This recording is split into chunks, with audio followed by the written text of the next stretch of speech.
Nicotine's ready. 15 seconds. You're gonna have to get your wait in. Wait You know in. nicotine is bad for you. Wait in. I know. In. But I gotta get in character.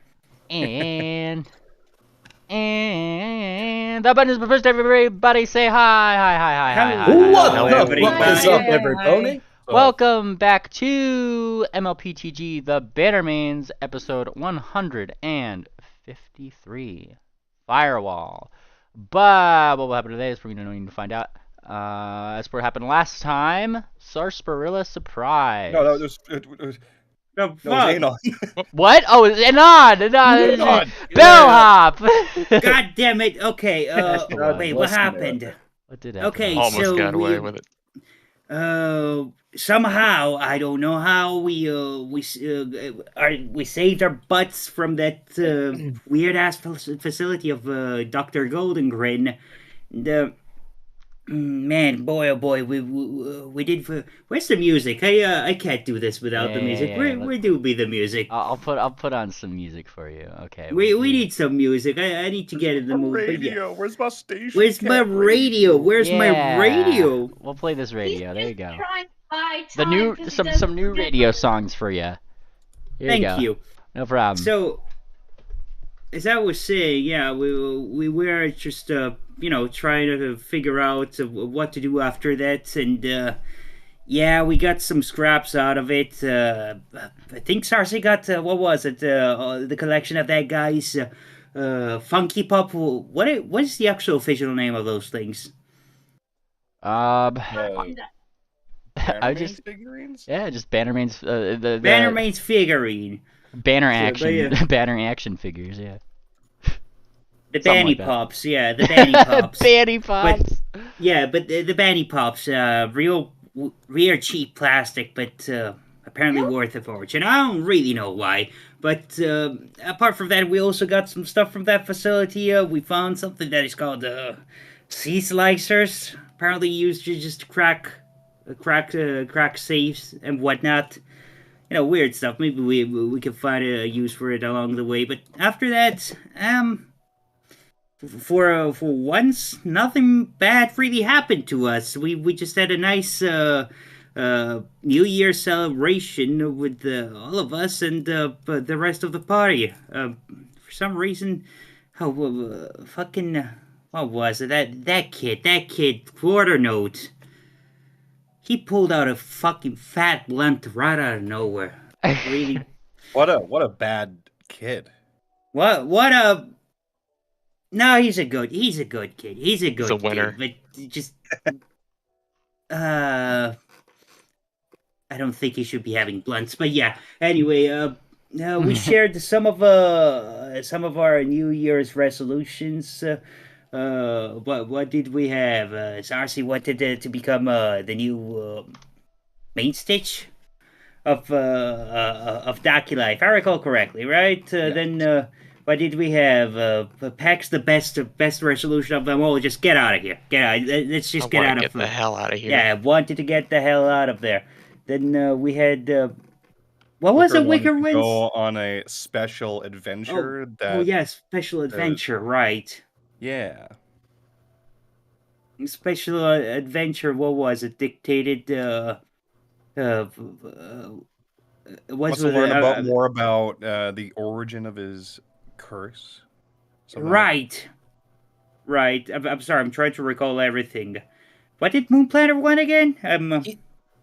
He wanted to support the party on another adventure. Oh yeah, just we choose.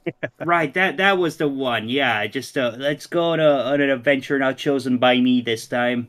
Yeah, his New Year's resolution was an IOU. Yeah, I've been dictating where we go and what we do for too long. It's someone else's turn. Yeah. Hey, now that the going's gotten rough. We've been here for like what, a week. I mean, I know it feels like a year. Actually, it's been but yeah. It really feels like a year. We've been here since last year. Exactly. What was it that Tangent wanted? Let me see. I'm drawing big blanks here. Yeah. Okay. Yeah. Oh yeah, the notes, right? Fuck. I'm kind of half awake at the moment. You guys gotta, yeah. Tangent, what was Thanks your for taking those notes, resolution? by the way. Wasn't it to have new adventures and new relationships? There you go. All right.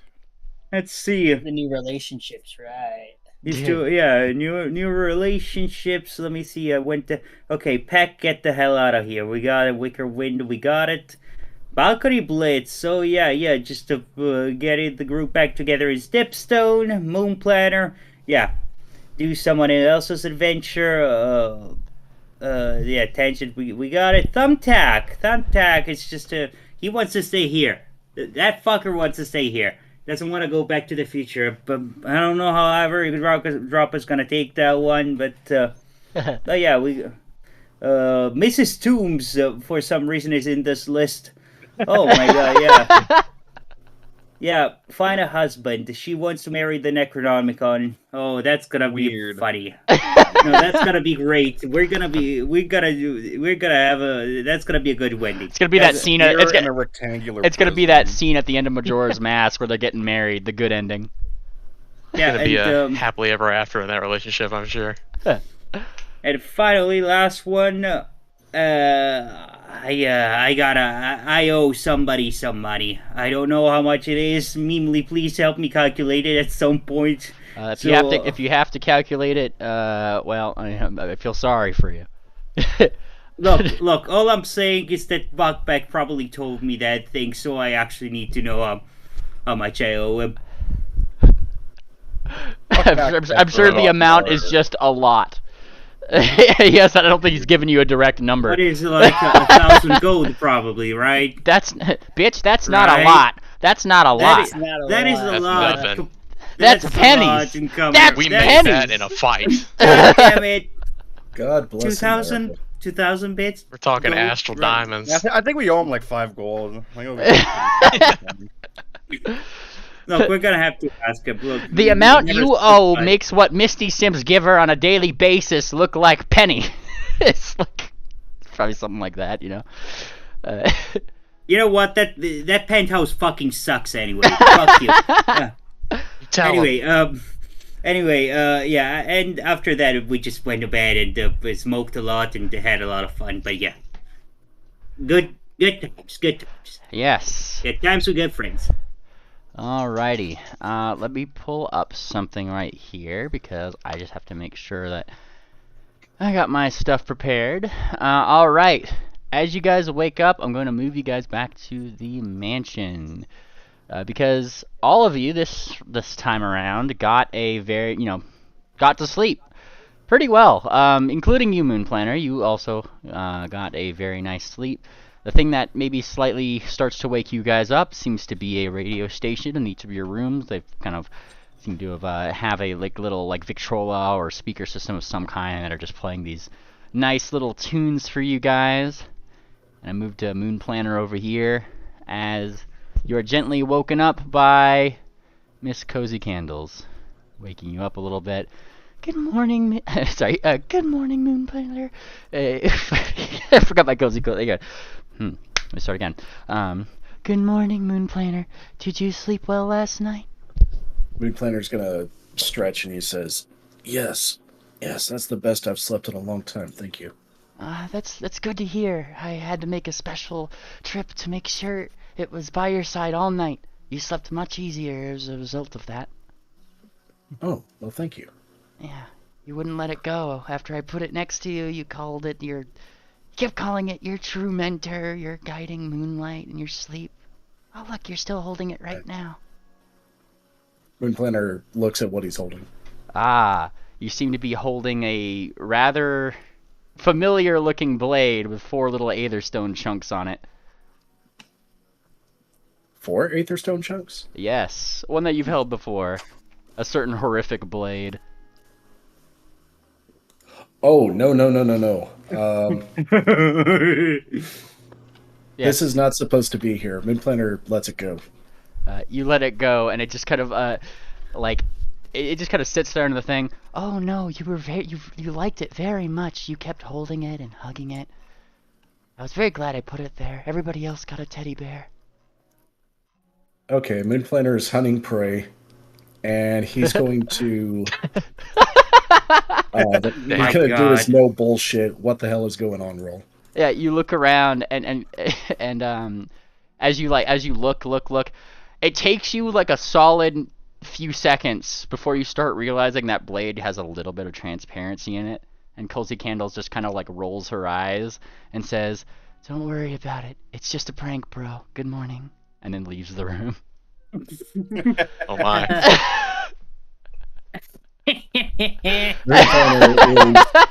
God bless her. That's epic. Holy shit, he actually knew I would say Miss Candles. That's so funny. Oh, God bless America. God bless Bless. Oh my. Wow. Alright, so Moonplanner got pranked. Is he, is the mlptg gone? Yeah, it's gone the moment that you kind of start looking through it. And she just kind of smiles, having got one up on you after yesterday's little apology. We're on equal terms now. Yeah, okay. Bless. What a cutie. Alrighty. And as you guys slowly wake up, I'm going to assume you guys probably. Do you mind if I fast forward to the door? Just Yeah. Lest we mill about the mansion most of the session again. All right, let's see. Where is Everybody up? Yep. Everybody eventually gets up. You guys find your guys' way downstairs. Namely, thanks to Mr. Aetherdust, who still has to kind of help you guys out and about. He's more than willing to do so on account of, well, Moonplanner's with you guys. He has to make a good impression. Yeah, although the NPCs got lost again. Yeah. Hold on. What was that, BCS? You're a little muffled. The music started playing, and I was afraid that it was coming through over CRISPR. Oh. Let me lower this just a little bit. Here we go. All right. Yeah. Eventually, you guys find your guys' way to the door, and Miss Ingrid Stroh kind of goes over there and just lightly spiffies you guys up, make sure that your collars are good and everything. "Oh, look at you, all of my little adventurers. Go out and get Miss Ingrid the more testing stuff. I appreciate you, every single one of you. Mwah, mwah." Giving you guys a little, goodbye spiel, That gives her a very, don't think you're getting one up on me kind of look. Like, you're not fooling anybody. Why is she suspicious, this one? Well, it was fun to hang out again. Yes. She kind of looks over, raises her eyebrow at the response there. "Yes, it was quite fun. Will be more fun, Mr. Deer." And she kind of goes down. "If you get me chemicals, that is your job. Get me chemicals, okay? Good dear." Chemicals. Okay. Pat. Chemicals. And there's a brief apparition behind Miss Stroh. You see Luminous Cinemare there. She's got her camera and she's looking at you, Wickerwind. "All right, today's mood." She said. Gotta step away. Excuse me. Yep. She's like, "Today's mood is what do we need in the movie? We need tension." He needs she sounds extremely American. What Right. accent? Right. There's I'm thinking of the wrong ghosts. I gotta schizo out for a second. It was Question. It was Luminous Cinemare is much more French. Yes, Mr. Wickerwind. Yes, we need tension in today's scenes. Yes, you think you can do? Tension, and he mimes pulling on a rope to tighten its tension. Okay. Yes, be sure to do this. Your movie will be fantastic. And he just sits and thinks for a second. I will See what I can do. Yeah, fantastic. And then she kind of just disappears. Seems to be her trademark. She's really good at not being in a scene, if you will. And then you guys are free to leave. Now, you guys have pretty much had about 8 hours of this dust somewhat settling, and eventually it kind of does, right? It doesn't stay up in the air forever. And by the time you guys open the door and kind of step out, you are once again able to see what parts of the sky that you were able to see before, albeit obviously pretty dusty. It's cloudy. I mean, it's no man's land. That's what it's all about here. But there's not like an inherent need to put on like masks or anything anymore. You know, the dust has settled, and you guys can see pretty much all the edges of the crater around you, as well as the giant pile of rock where this island had pretty much collapsed down into the center of it. A lot of boulders have just like started floating back up, though they're kind of like suspended in the middle of the air, like a good like 20-25 meters above you at times. Some of them just above the ground. It kind of depends. It seems as if they're getting their float back just a little bit, but might have a long ways to go on that. I really did a number of this place.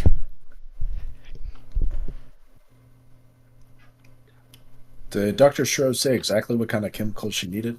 Nope, she just said get me things and chemicals like for Wicker Wind or anything, any equipment that you guys could find, or really anything. She just likes all the sciencey stuff. You guys brought her back a brain machine last time. She's just like, oh, you guys are wonderful adventurers. Bring me more. Wait a second. Moon Planner, how many chemicals did you chug in that? Did you shove in that bag of yours? I think it was mostly books, but let me double check. Moon Planner's going to open up his bag. Basically, everything that was within reach on the shelves, he pulled into his bag. All right, and she kind of takes a look at it. She looks. Oh my goodness! All right, dear, new mission for you. I have enough chemicals now. Get me anything else. What can I use these chemicals with? I wonder. I know. I will test it on the thing. Yes, I will do that. Ingrid Schroll will do that thing. She like floats away. Woo! She seems really interested in the chemicals suddenly. Anything else? Anything else? Peck shakes her head, regretting bringing that brain back. Dr. Come on. Dr. Shrove, we're going to be headed to a town called Tumbl-Toes. Do you happen to recall if a crucible safe was in that area? Hey! And she pops her head back over there. Hey, Tumbl-Toes. It's not ringing bell. Man, you know what we should have done? We should have grabbed that map before we left. Alright. Well, that's okay. If we come across a crucible safe, we'll be sure to go in. Crucible vault, I mean. Mm-hmm. Alright. Well, you guys have a map here. I believe we were doing, like per day, because this is rough terrain here and all that fun jazz, 2 hexes a day, if I'm not mistaken. Yeah. Given that we're not on the bus anymore. Back out on the road, by ourselves, where anything can attack us at any moment. Speaking of which, we should start testing out again. We should What? We should start testing fire. again. The rations and whatnot. It could be any of us. Alright. It could be you. It could be you. And he points to Moon Planner. It very well could be. How would you know? He squints. By pouring chili on you. No, that's only done for her. No, you keep that away from me. Hey, It's what? gross. Okay, look, I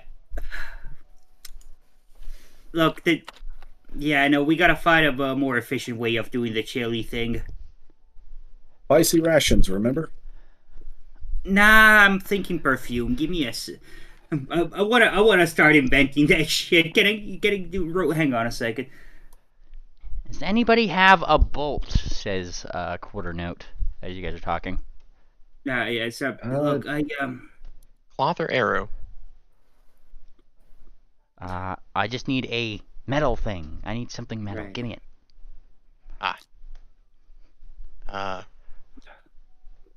looks at Moon Planner. Might be more up your alley. If I recall correctly, it was Balcony Blitz who was keeping track of our bolts. Huh? Oh, Yeah. yeah, here you go. And he kind of like gives Quarter Note a little bolt, an iron bolt. Ah, thanks. And he pulls out this little device. It looks like a coil. And then he just kind of puts the bolt in the middle and turns it on, and it kind of floats there in the middle, and you start seeing it get red hot until it literally melts.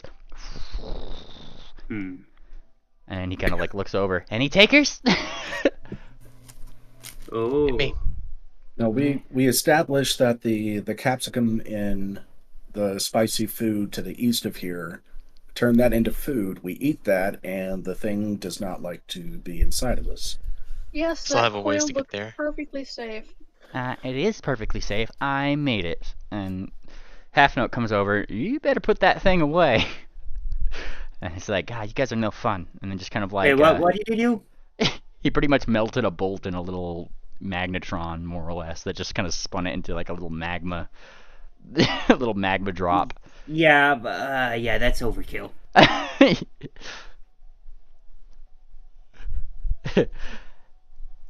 Quite inventive, though, isn't he? Yeah.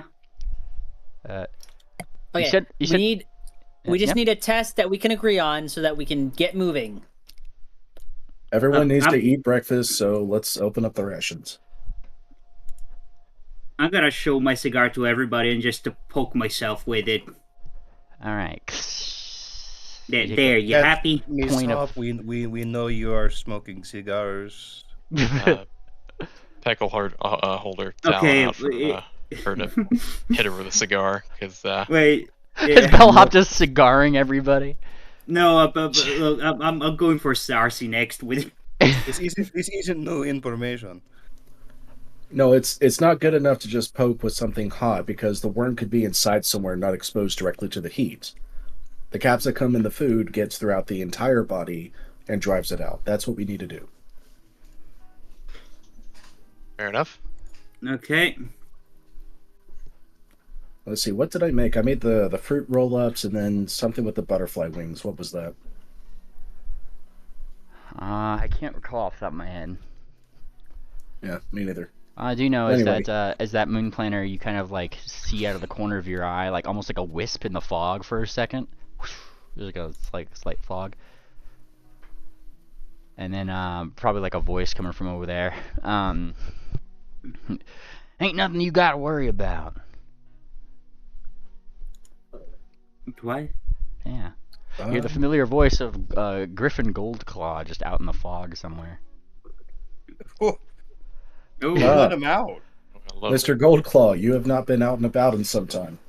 Quite the contrary, I've been out and about far more than you realize. Ain't got nothing to worry about. Nothing got into that mansion, or nothing sure as hell ain't out here. Well, that's certainly a relief. How's your how have your impulses been?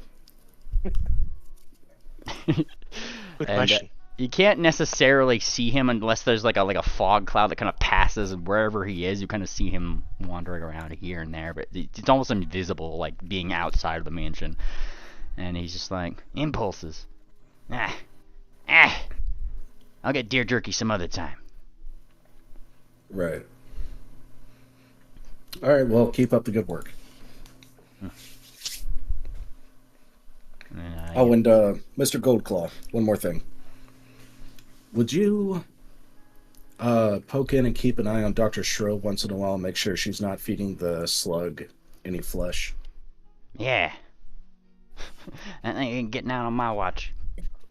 Or at least let us know if she does. Little talons up. Well, Okay. he's still being security for you guys, technically, so. Well, if he says no one's coming or out, then I think we're good to just go. And he kind of gestures out into the wasteland. Yeah. Before you do, real quick, mind if I roll a crafting check for something? You're free to? Yeah. What do you know? I want to start getting a heads up and inventing that chili perfume. So, but I guess how many rolls was it? Every day it was like one a day for 4 days, right? Well, no, you rolled your thing. You just have to keep doing it for 4 days. You just don't need to roll again. Wait, So, okay, so roll it though.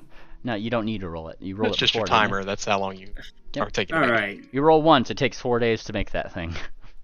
all right. Well, do I roll it public or blind? And you rolled it the previous day, didn't you? Or is this the first No, roll? I did not. This Okay. is the first roll. Okay, then yeah, you'd just be technically would be blind, but I do public, so why not? All right. Well, let's see if this works. Big money. Yeah, Nice. that'll probably do it. Yeah. You start the process to doing that, spending a few minutes, putting together ingredients you need, stuff like that.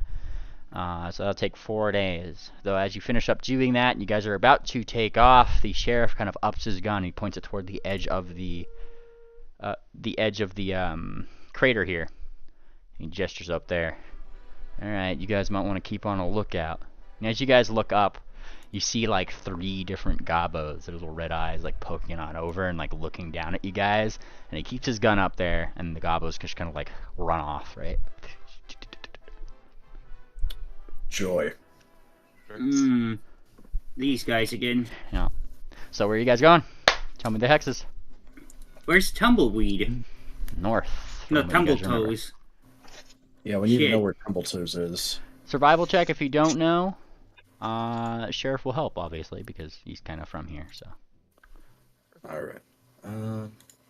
Gonna put on the goggles. This is not my preferred terrain. And in case you Wow. guys weren't aware, because, I did swap these around, Sheriff Wilson Dander, with his gun up, looks like a little suspicious of things right now. Those gabos there. We have his Don't blame updated little token here. There It's we a go. good-looking pony. Yeah. Yeah. He does assist you guys in that survival check there, Moon Planner. Kind of gestures up somewhat like northwesterly direction is where you guys would be going.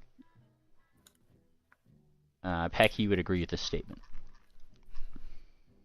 I concur. Yeah. Alright, so looking up ahead, there's 2 craters. We could probably move here and then here to avoid having to go through the craters themselves. We don't get to go through the craters, says Quarter Note. Here's his new little thing. Unless y'all can keep up with me and not be hindered by inconvenient terrain. Yeah, probably not then. I'd rather we didn't, if I'm being honest. Alrighty, so if we're going this way, 1, Yep. 2. Any objections? No. Yeah. D100, ye. Let's do it. We need to move. Oh, sorry. The Well, world. blind. Whoa.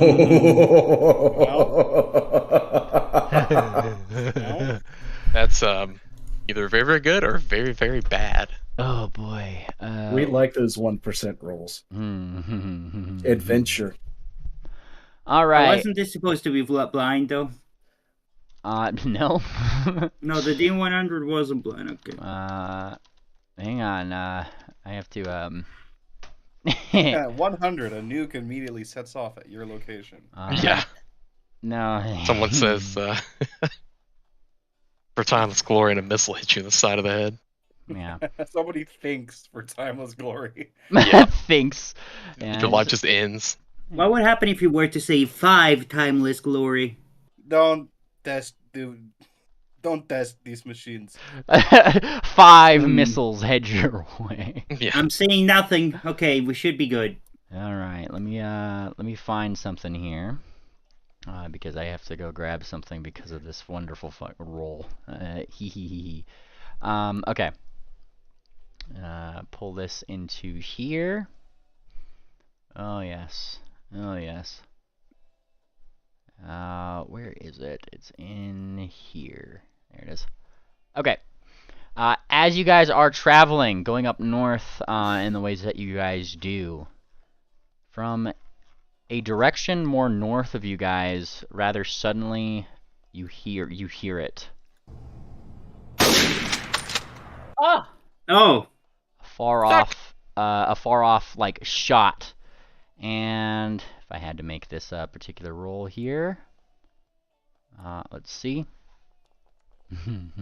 That's it. Yeah, fuck you, bitch. It kind of like it misses you guys. It just kind of there's like a flick on the ground coming from some really far off like tower from where it sounds to be coming from. Oh shoot! Into the crater! Go, go, go! Oh, we almost made it the full day. Those craters are very big. Yeah. I don't think Yes, sir. You guys run getting for cover. into them. Yeah, you guys start running for cover. Another thing. Oh shit! I do my This best way. to shield the smaller party members. You shield them for an extra +2. Given that is, I guess smaller party members. I mean, everybody's smaller than you, yeah. True. Yeah. You're trying to do that. However, it seems like whoever is shooting this may have just been doing that thing that snipers do. At least I've seen them do in those funny Dex 18 videos where they shoot one, they kind of get the scope of what they're doing, and then the second one would be zeroing in. Yeah, Mm-hmm. and the second one lands a critical hit on Quarter Note. Oh! Jesus. Wow. You see Quarter Note like literally kind of spin on the ground and then he's not moving. No. What the She'll fuck? stop back and try to scoop him up, like regardless of like his current state. Yep. Obviously they can't stay there, so she's just like scooping him and going. Yep. And you run, dive behind cover, and as you guys kind of like fit behind cover, you see he is very unconscious and has a very clear wound through like his shoulder, and it is bleeding. Wicker will get right to treating wounds. Yeah, go for it. We cannot go a day without this bullshit, huh? I was just thinking the same thing. We were so close to the day.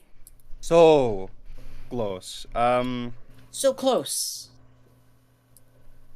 Whoever that is up there is accurate.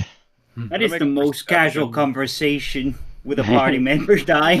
Yeah, he's kind of at dying too. By the time you start going at him, Wickerwind, you use battle medicine on him. I take it because Stay with me. Stay with me. yeah.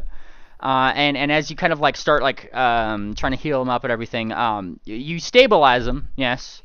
But as you like try to like look for the projectile, you're not exactly seeing it. You see that it's like cauterized in that area, and there seems to be this fine dust around where the bullet wound is. Uh-oh. While you've stabilized them, it doesn't seem like there's a nice way to heal that particular wound. What the fuck? There's another there's another sniper around on the outside. Shit. Kind of goes like, it does that like bullet like ricochet sound, like right, like just off the top of where you guys are. Pack's gonna look at that wound. Is that like Aetherstone dust? You see that like it's give me Aetherstone more. I guess that would be the question Sure. there. Line. There we go. Yes, the wound that's here, it makes it almost is like necrotized some of the flesh around it, or done something to where like Wicker, as you are trying to go through your normal treatments, stitching up, using whatever materials that you have on hand. How do you do your battle medicine? I'm curious, actually. Well, once Quarter Note is sit down, Wicker is quickly getting to cleaning the wound. Yeah. Getting pressure on it, putting depending on the size of it, doing some stitching if needed after cleaning. Yeah. And then obviously he does check to see if there's like an exit wound and whether or not he has to dig it out. Yeah, you definitely don't. I mean, you see I guess you see an exit wound, like where something is in the back, but it's almost as if this came from something that wasn't a physical projectile. Like I said, it's almost like cauterized through the thing to some extent, which isn't it's not bleeding anymore given that, but cleaning it off, trying to get like this, like it's almost like the more you try to clean it off, the more like just ambient Aetherstone dust from the land itself rubs around the area. It doesn't seem to be necessarily like the easiest thing. Nor does kind of like sewing up that flesh. Just like the moment you start to like put like thread through it or anything like that, it's almost just like it like snaps. It just makes it really not tensile like it should be. Does anyone have a smoke bomb? Not my forte. All right. We have a smoker. Looking at Bob. Namely, Moon Planner is going to hunt prey. I only have to hear my target. I don't have to see him. Nice. And I'm going to roll perception to see if I can tell exactly where that shot is coming from. Okay. I would also like to make those checks if that's okay. Yes, for sure. Do it. Do it.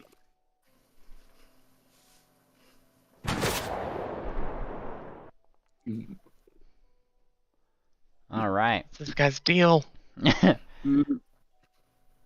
As this, like, as you guys are making this check and you guys are looking around, remind me, sorry, one more time. I was pulling up some information on my other screen here. What were you guys looking for?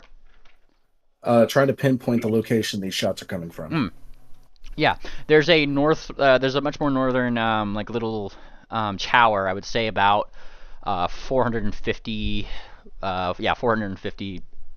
feet off, where it seems that you're seeing like you're kind of hearing, and judging by the way that you're hearing things, judging by like when the angle of attack, all that stuff. Even if you were to peek over just for a half second, the glint would be coming from the top of that tower. Moon Planner is going to use his survival sign language that he taught the party.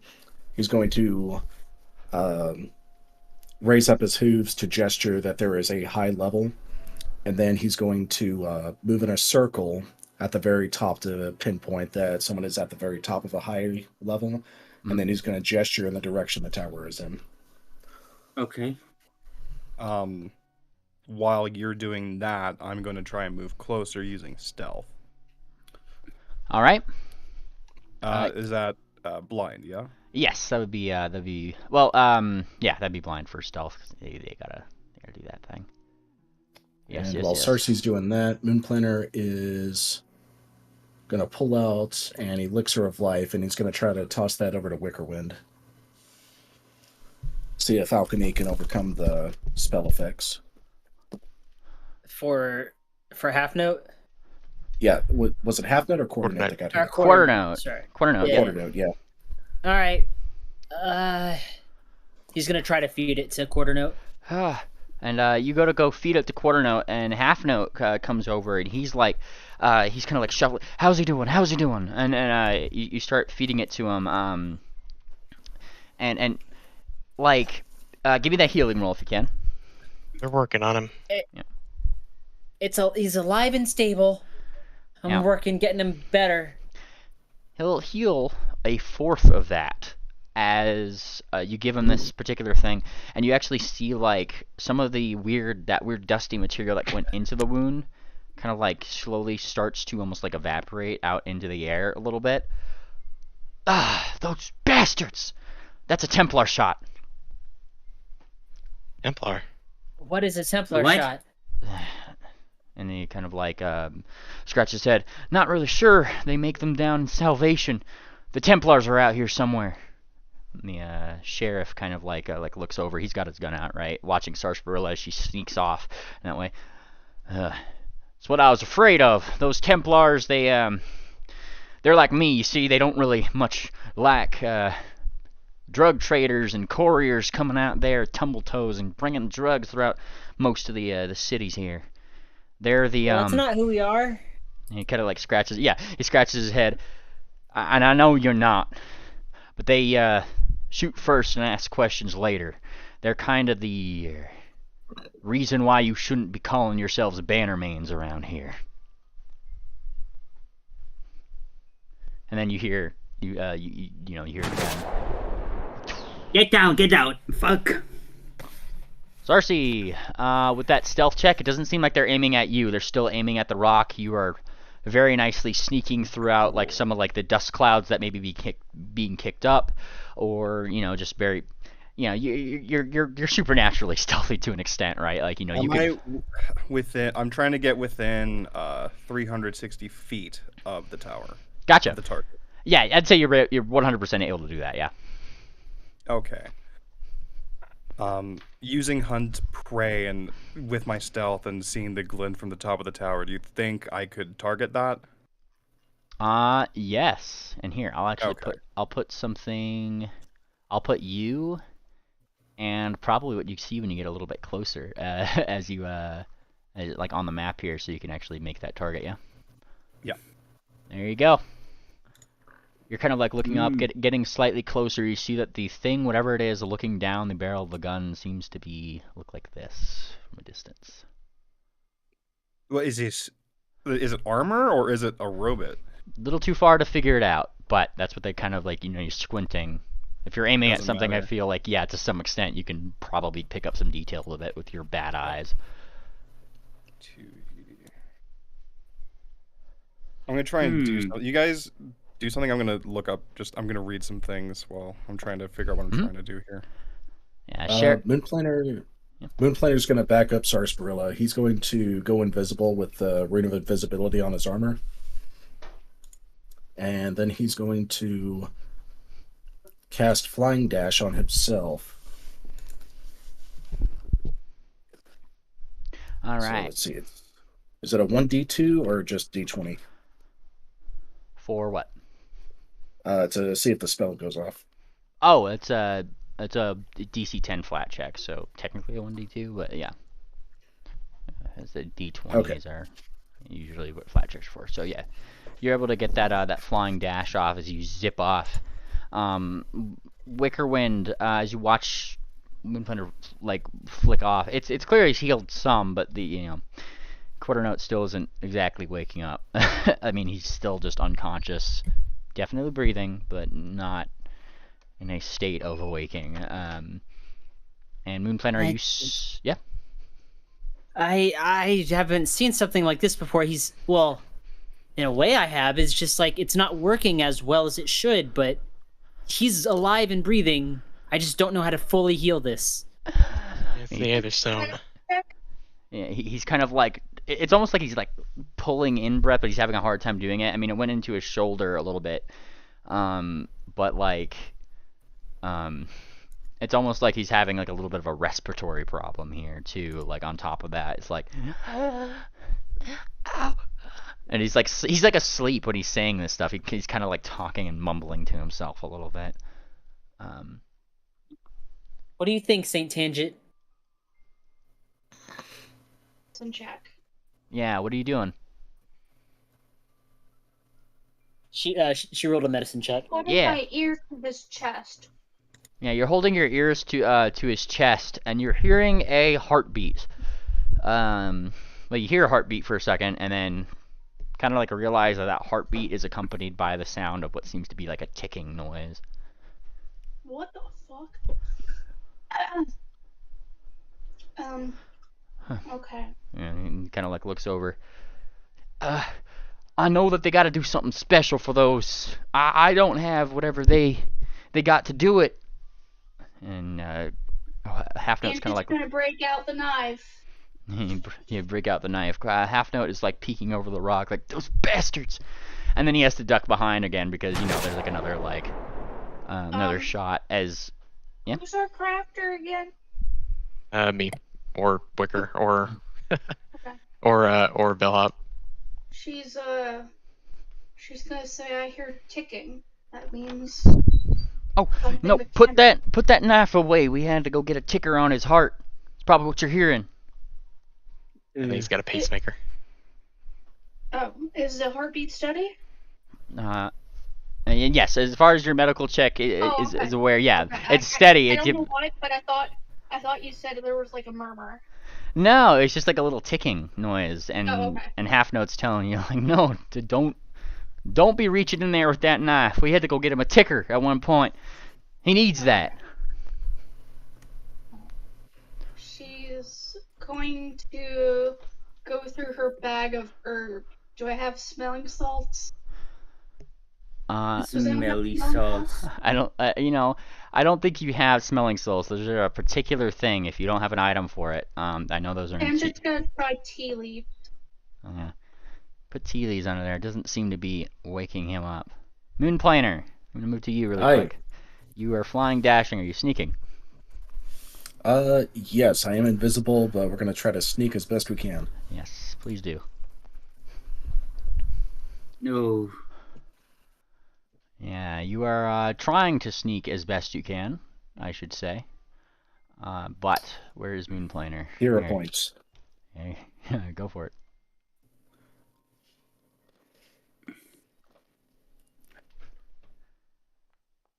Yeah, no, That's better. no. There we go. There you go.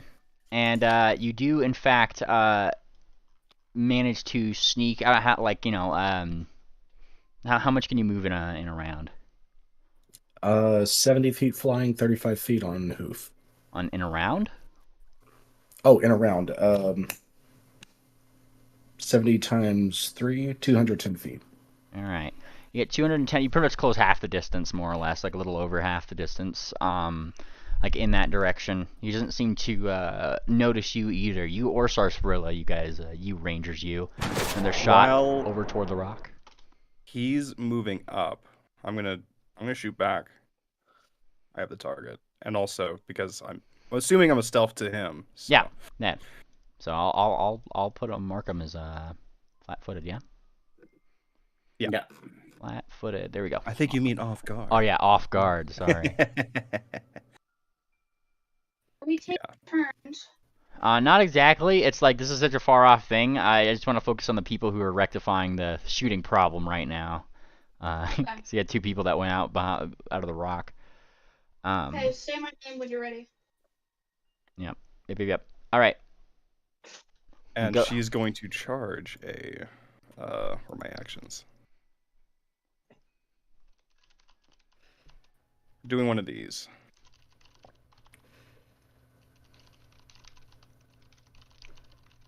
And while she draws back on her bow, she's going to charge it with the spell of, what is it? Biting words, the words being cease. That's it. All right. You know she's going to take her shot. Yep, you know the drill of spells. Yep. All right. Oh, right. Yeah. Well, I have to make the strike first and then see. Right. Okay. Because I mean, regardless if the spell goes off or not, you still do make the strike. Yeah. Oh, good roll. All right. So give me that d20, and then we'll see if that's a critical hit with just the arrows or with the spell. Please. I'm actually gonna hero point that. Go for it. Come on. All right. Let's see it. No, nice. That'll do it. Okay. Yep, that'll do it. So go ahead. Here's the critical damage for the bow. Yep.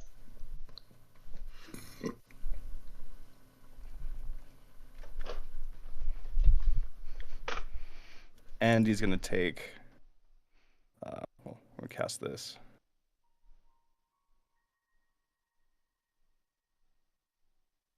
Roll the damage. You can take double that. All right.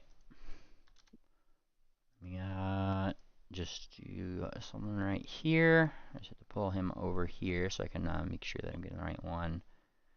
There was a thing that I was gonna do here. Almost forgot to do that. There he is. Yeah. There he is. Just give me just 1 second. There was thing I was looking for. Yeah, that was the one. Okay.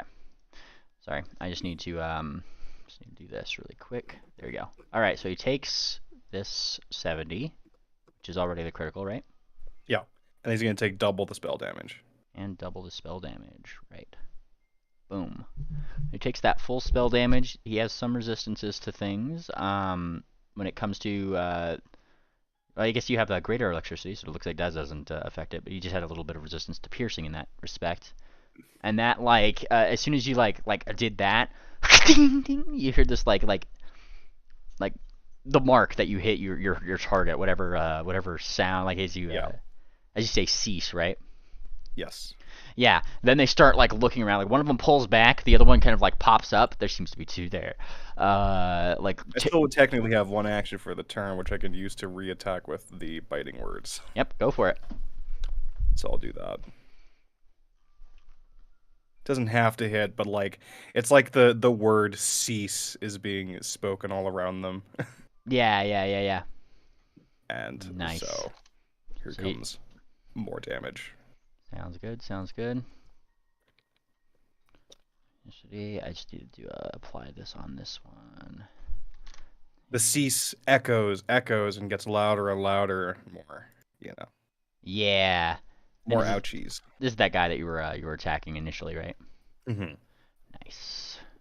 All the ouchies, and yeah, you do hit him for those ouchies. You start seeing some sparks fly up that particular direction, and like I said, like second dude on the thing, they seem to have gone full battle mode. So there's technically two of these guys. Right. All right.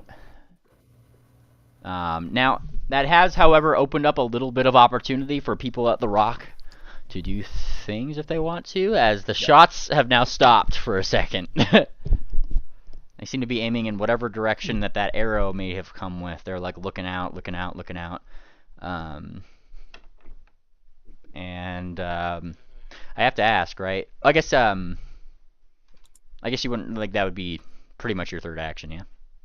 Sarcy? Yeah, those both things. I have a what is it? I'm hasted because of my item, so it was 3 actions for the cool attack, and then the last action to re-attack with the biting words. Yeah. So second guy over here, the sun, misses you with a shot. And then doesn't notice Moonplaner there because he hasn't done anything yet. So 2 shots, and then he has to reload. And then what are you guys doing? Are you guys continuing to get closer? Or are you just keeping a shot out yourself there, Sarsaparilla? I was gonna like re-stealth, reposition, keep them guessing. Go for it. So I'll move with stealth.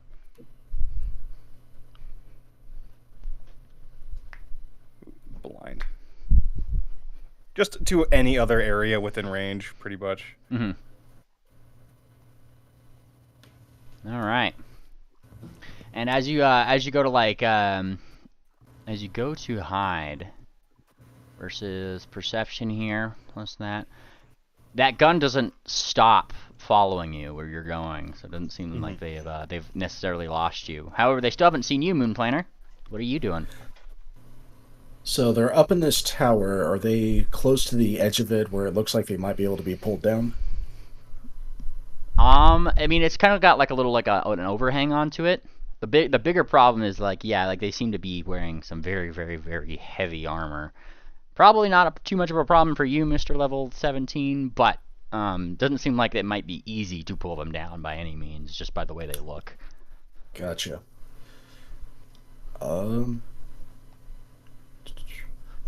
Okay. Plan B then.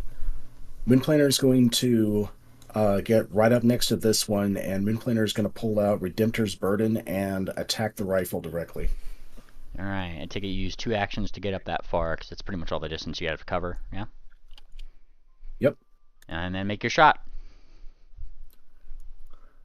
Or attack, rather.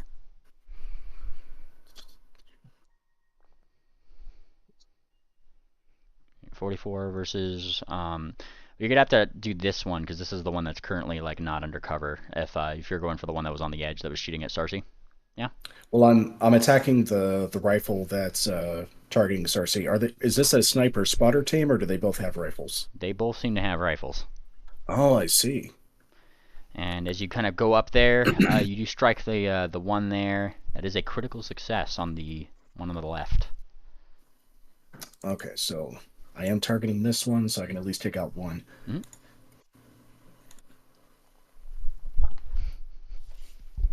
All right. Very nice.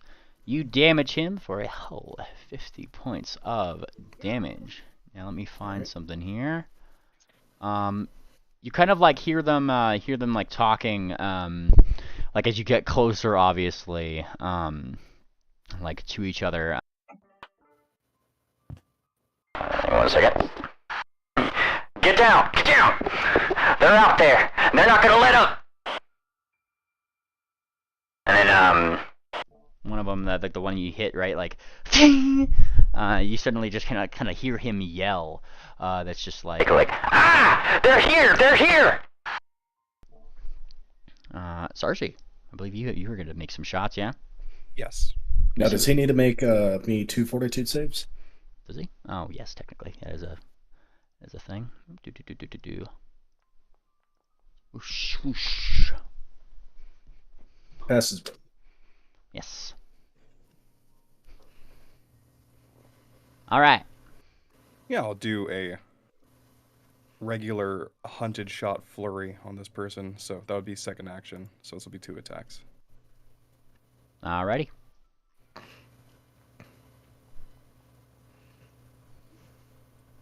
That's 1. Mm-hmm. That's the second part. And are you shooting the one that's visible, or? The one that I had already shot. All right, that's gonna be a little bit of a trick shot. He is kind of like back and like he took cover.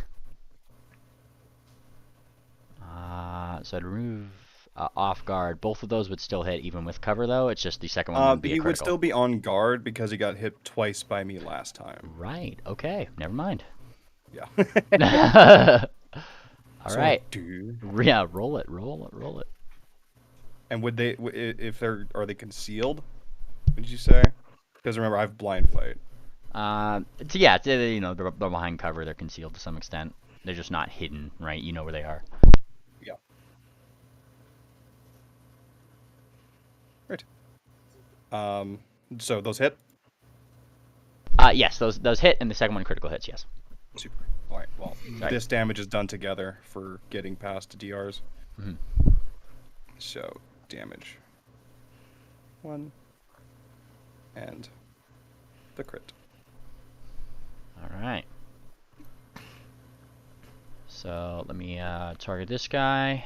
Boom and boom, and let me take a look at their DRs. I'll add another. Oh yeah, another 10 damage wouldn't matter. How do you want to do this? Just this guy is fucking taking pot shots. He takes one big thing, and the word cease is echoing all around him. He's trying to, you know, get away, and then as he's like going back for cover, 2 fucking more arrows crest the horizon. It like zooms right past your main. You just hear it just barely moonplanar and just like hits the guy somehow from wherever the fuck Sarsi is. And like I'm gonna assume both of them go through like a ear hole in the armor. Yeah, an ear hole through the armor, and you actually see moonplanar as you're up there. Like it goes through, and you actually see blood on the end of that. On the inside of the fucking goggles. Yeah. Brutal. The other one is kind of like looking over, just starts like, you know, shouting at you, moonplanar. Take this! Take this! And then, you know, he's gonna like I mean, he's got his little turn, right? He's got his Arbicus here. He's gonna try to take a couple shots at you, another 2. Oh, I'm sorry. I still have God maybe one more damn. action. God bless America. Oh, well, Jesus. Oh yeah, and I guess you're targeting the other guy with this one, yeah? Yeah, because Yep. remember, the word cease is still around there for one more attack. Yep, I remember. And this with one last incredibly loud cease. Where's the fucking damage? I'm trying to scroll up and find. Damage. Shit. There it is. Because it's critical, it's gonna be double this. Double that one, nice. Boom, 74 Very points nice. of damage. Yep. And as you that moonplanar, you get your turn in. He's missed. Let's see, one of his shots. I guess he had 2 shots technically. I'll do his second shot here. Whoosh. There we go. Yeah, miss. It's a sniper, right? You know, he's trying to shoot you at close range here, but that's not doing too well. What are you doing? Moonplanter is gonna try some intimidation, see if this guy wants to live or not. Moonplanter's gonna say to him, it's like, throw down your weapons and surrender. We will spare you, and we will save your friend. You are the ones who need salvation, not me! Is he sure about that? I mean, you try to intimidate him. I mean, yeah, he's demoralized on a critical level. I'll apply that to him here, but he does not seem by any means fleeing. There's no better way to put it. I mean, the shoulder pads on these guys and everything. If you want a comparison, they are somewhat like the 40K Space Marines. Gotcha. Yeah. All right. Well, if he's not going to surrender, then my next two actions are going to be attacking him. All right. Let me demoralize. Double check and make sure I'm targeting. Yes. All right. So first attack. Here's demoralized. Oh yeah, that hit. That's a hit. And the second attack. There we go. Oops. All right, and another hit. Boom. 20 points of damage for that one. And the second one deals another 38. Wow. Oh, and he should be flat-footed because I landed a critical on him. Ah. That wouldn't change the result on either one of those. But yeah, it would be over by the time it was my turn again. Okay. Yeah. Alrighty. Now he's not kind of doing his thing. However, you kind of like hear you hear like a shuffling from under you, as if like there was like Moonplanter. You with your legendary perception and being so close to the thing, you actually see like the stairs in which they probably got up the tower here. There are two others, but they're not in suits, who kind of like peek over, like, and one of them is just like, "Hey, what are they doing? That's our score!" And then one of another shorter pony kind of pulls them down, like, "Get down! Let them just do it. We'll take them out after." And, okay. Yeah. I'll make a mental note of that. Yep. Just something you see there, like shut up, idiot. But you're a vat pony, so you could kind of hear that. They're definitely trying to be sneaky about it. Sarcy, this would be your time to. This guy's in clear view, and flat-footed and everything, like, and scared. Go for it. Do you? Pop off, Queen. Yes, here we go. Yes, and then two more arrows come from the horizon. They fight your DPS. Oh. This does not go well. And then this is the second part of the story. Two criticals. Oh no. This damage will be done together. Remember this. It's Jover. It's Jover. Critical 1. Oh jeez. That would be they would only reduce 10 damage total. Remember that. So he needs to take 10 more damage off. He can't take 10 more damage. Okay. How do you want to do this? Okay, so he marks. So Moonplanter fucking knocks him like off guard, right? Yep. And while he's reeling from it, is he close to the edge? Yes. Oh yeah, he's close to the edge. The two arrows fly through the fucking like the watchtower, and since they're critical hits, right? He's gonna get sent a couple feet.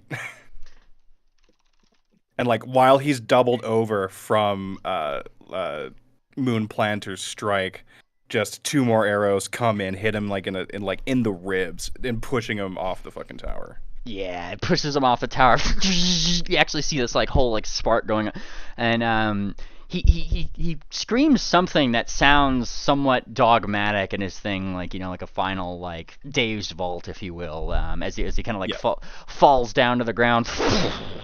And there's actually, I mean, it's a big, whatever he's wearing is really fucking heavy, and it's this little dust cloud right over there, and all the gunshots cease. And with the rest of her turn, she's gonna fly up and join Moonplanter. Nice. Moonplanter is immediately gonna give the shut the fuck up signal. And then he's gonna use the thumb on his left wing 1, 2, count them 2, and then point down below. Sarsi This is readies just what her they look arrow, like. her bow. All right, Sarsi, you ready your bow? Rock gang, those over by the rock. You guys are not hearing gunshots anymore. This is good. Heck, did it Can I stop? still treat Oh shit! He's still having trouble breathing. I don't think he's bleeding anymore though. But Tangy, what do you make of it? Thanks for loading me. All right, I'm going to not make a medicine check. I'm going to try regenerate from my staff. All right. Well, Right. I know. Right? well, you can. What I would say is, as you start like looking at this from your medicine check from your earlier tangent, I'm gonna need a religion check. What? I'm gonna need a religion check first before you start casting more spells here. Yeah, it seems like something on his wound specifically. It's not unholy, but it certainly doesn't seem to it seems to specifically like stop holy magic is what you're like looking at. Whatever that dust Negative, is, whatever yeah, it's not negative. Like I said, it's not unholy. It's not like anything inherently holy. It just seems that whatever it is seems to stop that kind of magic for better or for worse. As you kind of like maybe get your staff out and you're about to cast that thing, that would be your second thought. There is like, will this actually work? Just some extra information for you because I know you rolled that earlier. Peck will look up to her and say, "There's probably no use there. It's Aetherstone dust." Gonna pull out her are healing potions magic? They are not. They're That's, alchemical. yeah, that's why it healed. It seemed to heal like a decent, like a little bit. It healed him, but it was like reduced. Mm-hmm. Oh. And it's not poison, right? No. Doesn't seem to be. From your guys' medical checks here. The sheriff, however, is he kind of gives you guys a pat. I'm gonna leave you guys to deal with this. I need to go help those other two, right? And he gets up and he actually goes like out of cover. He seems to be staying low to the ground, going up toward the tower. You guys aren't hearing any gunshots.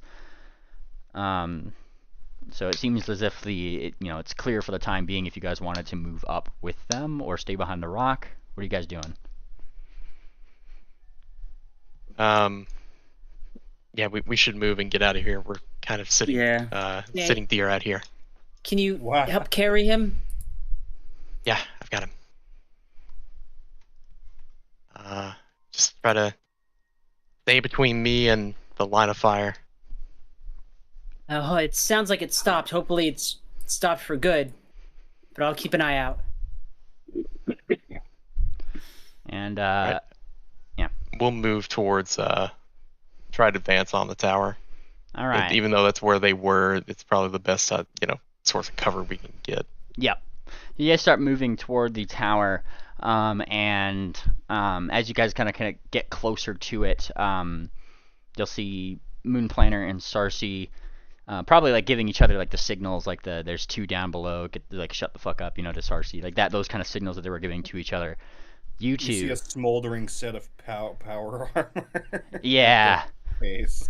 And like one of the guns is like scattered along the ground there. One of them is up in the tower.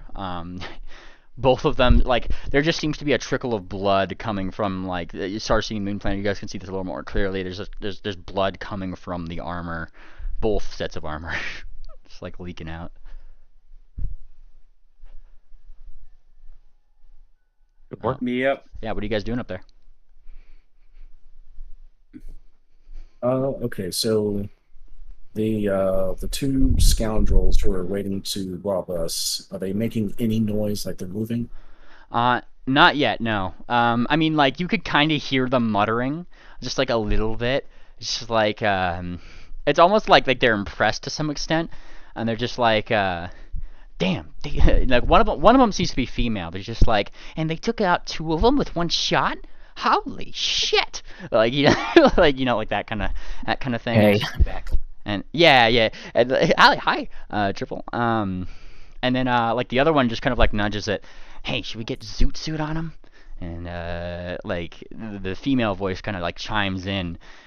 I don't know. We got to see if we could. He's our secret weapon. We can't just be jumping out on these guys. We're not even sure if these are the right guys. The other voice, the male voice, kind of like says just like, look, I know I'm right. These are the right guys. I'm always right about this stuff. You know, yeah. I know you're always right. And they seem to be getting a little bit louder as they kind of argue back and forth, and they're definitely not sneaky anymore. Like, Arcee gives Moonpiner a very confused look. Like, are you hearing this? Moonplaner gives her a look, and he's like, "This is what we're up against." Moonplaner's going to signal down to the sheriff down below, and he's going to give him the "be quiet" signal. Yeah. Now, as you guys, as you say, like, be quiet, you start hearing them kind of like talk to each other, and like as they seem to be planning something. Like, okay, we're gonna jump out then. We got our Timmy guns with us right here. Yeah, you got yours, I got mine. All right, ready? 1, 2, and then they jump out and just start like ah! Every single one of their shots misses though. Like, I'm just gonna tell you that right now. Like, they pop out, 2 cones go your way. You guys both have evasion. I'm not even gonna have you roll. Like, like it's just like everywhere. Like, eat lead. You know. Then they're out of ammo for that one round there, and you guys are still there. Shit, what do we do? Don't you already done me, says like the guys. I never miss a shot, never. He starts stomping the ground a little bit, and then there just seems to be, let me pull them up here. There seems to be never, huh? She looks around. Yeah. There seems to be 2 of them here. Give me Timmy guns. Timmy guns. Two particular beings. A short hooves who kind of has like a green mane. This is the female that's kind of like looking over there. And the male who seems to be kind of giving you guys the moon planner stare, if you will. That's copyrighted. Yeah. Both of them with really nice looking like suits. All things said, they have Timmy guns, and one of them actually has like a bandolier on where you normally put ammo, but there's cigars in every single slot instead. Yeah. We can't kill them now, Cersei. These are our people. Hold on. Where is your metal suits like the other guys? Are you back up? Don't you have casual conversation with me, he says the guy. And then the short hooves, the gal, kind of like keeps her gun like pointed at you guys. Yeah, you heard him. And then like goes over and just kind of like puffs out her chest. If you guys don't give up right now, we'll call Zoot Suit on ya. And then the guy was just like, shut the fuck up, Nikki. Just like, we're not supposed to. Yeah, we'll sick Zoot Suit on you. Nikki. Don't you tell me to shut up, bitch. Hey, listen to your boyfriend. You should shut up, huh? Hey, that's it. Zoot Suit, get out here. Calls down the stairs. Triple. None of you know how to use a Timmy gun. Uh-oh. Wait, which Triple is this? Yeah. Go for it. Yeah, you see a zebra in a suit. He's missing one of his eyes. You see this big patch over. Continue. Do we have a drawing of it? Please tell me we have a drawing. Yeah, he's like, he's fitting into the suit pretty well. He's gotten a bit thinner, it seems. There he is in all his glory, stockades in his suit. Wait. What? Stalk us? What? What? And Where did you go? How could you do this to us? What happened? Make him hit the peppers. You hear some familiar voices. I died Yeah. What? and came back. What? Where have you been? We thought you were locked away in the closet in the mansion. Wait a minute. Don't talk to Zoot Suit like you know him. I know him, all right? Quiet, you. Don't, They look don't awfully talk to familiar. Stockade like you know him. Oh, that's not his name. His name's Zoot Suit. And he like throws like a rock at you. Like There's an These ponies look awfully familiar. yeah, they're our targets, you see? And then like the guy right over there kind of like pulls up what seems to be a little poster. These guys are the guys, right? Zoot Suit, get them! And like he pulls out a poster that just has like a Moon Planner's face on it. Like that's the one right there. Go get him. Moonfinder immediately Ruffians like snatches this the that paper. killed my friends, he said. Ruffians like these that killed my friends. We need to show no mercy. Wait. Stockade, shut up a second. Let me look at this. Shut up, all the big ones are talking. Moonfinder takes the paper that the feisty one pulled up, and he looks at it. Hey! And you see what seems to be well, there was like two. The one that he had in front was the one he was showing Sarsi, but you see your face on one. And here's the thing: is that let me look this up here. You actually see a very familiar one from earlier in the campaign. Let me pull this one up really quick. I just need to find my note item for it. Ooh, I think I saved the one you might be talking about. Let me find it. Yes. Yeah. Let me just double check, make sure I'm selecting the right. Yeah. So you guys actually see this particular one, if it'll let me save it. Actually, hang on one second.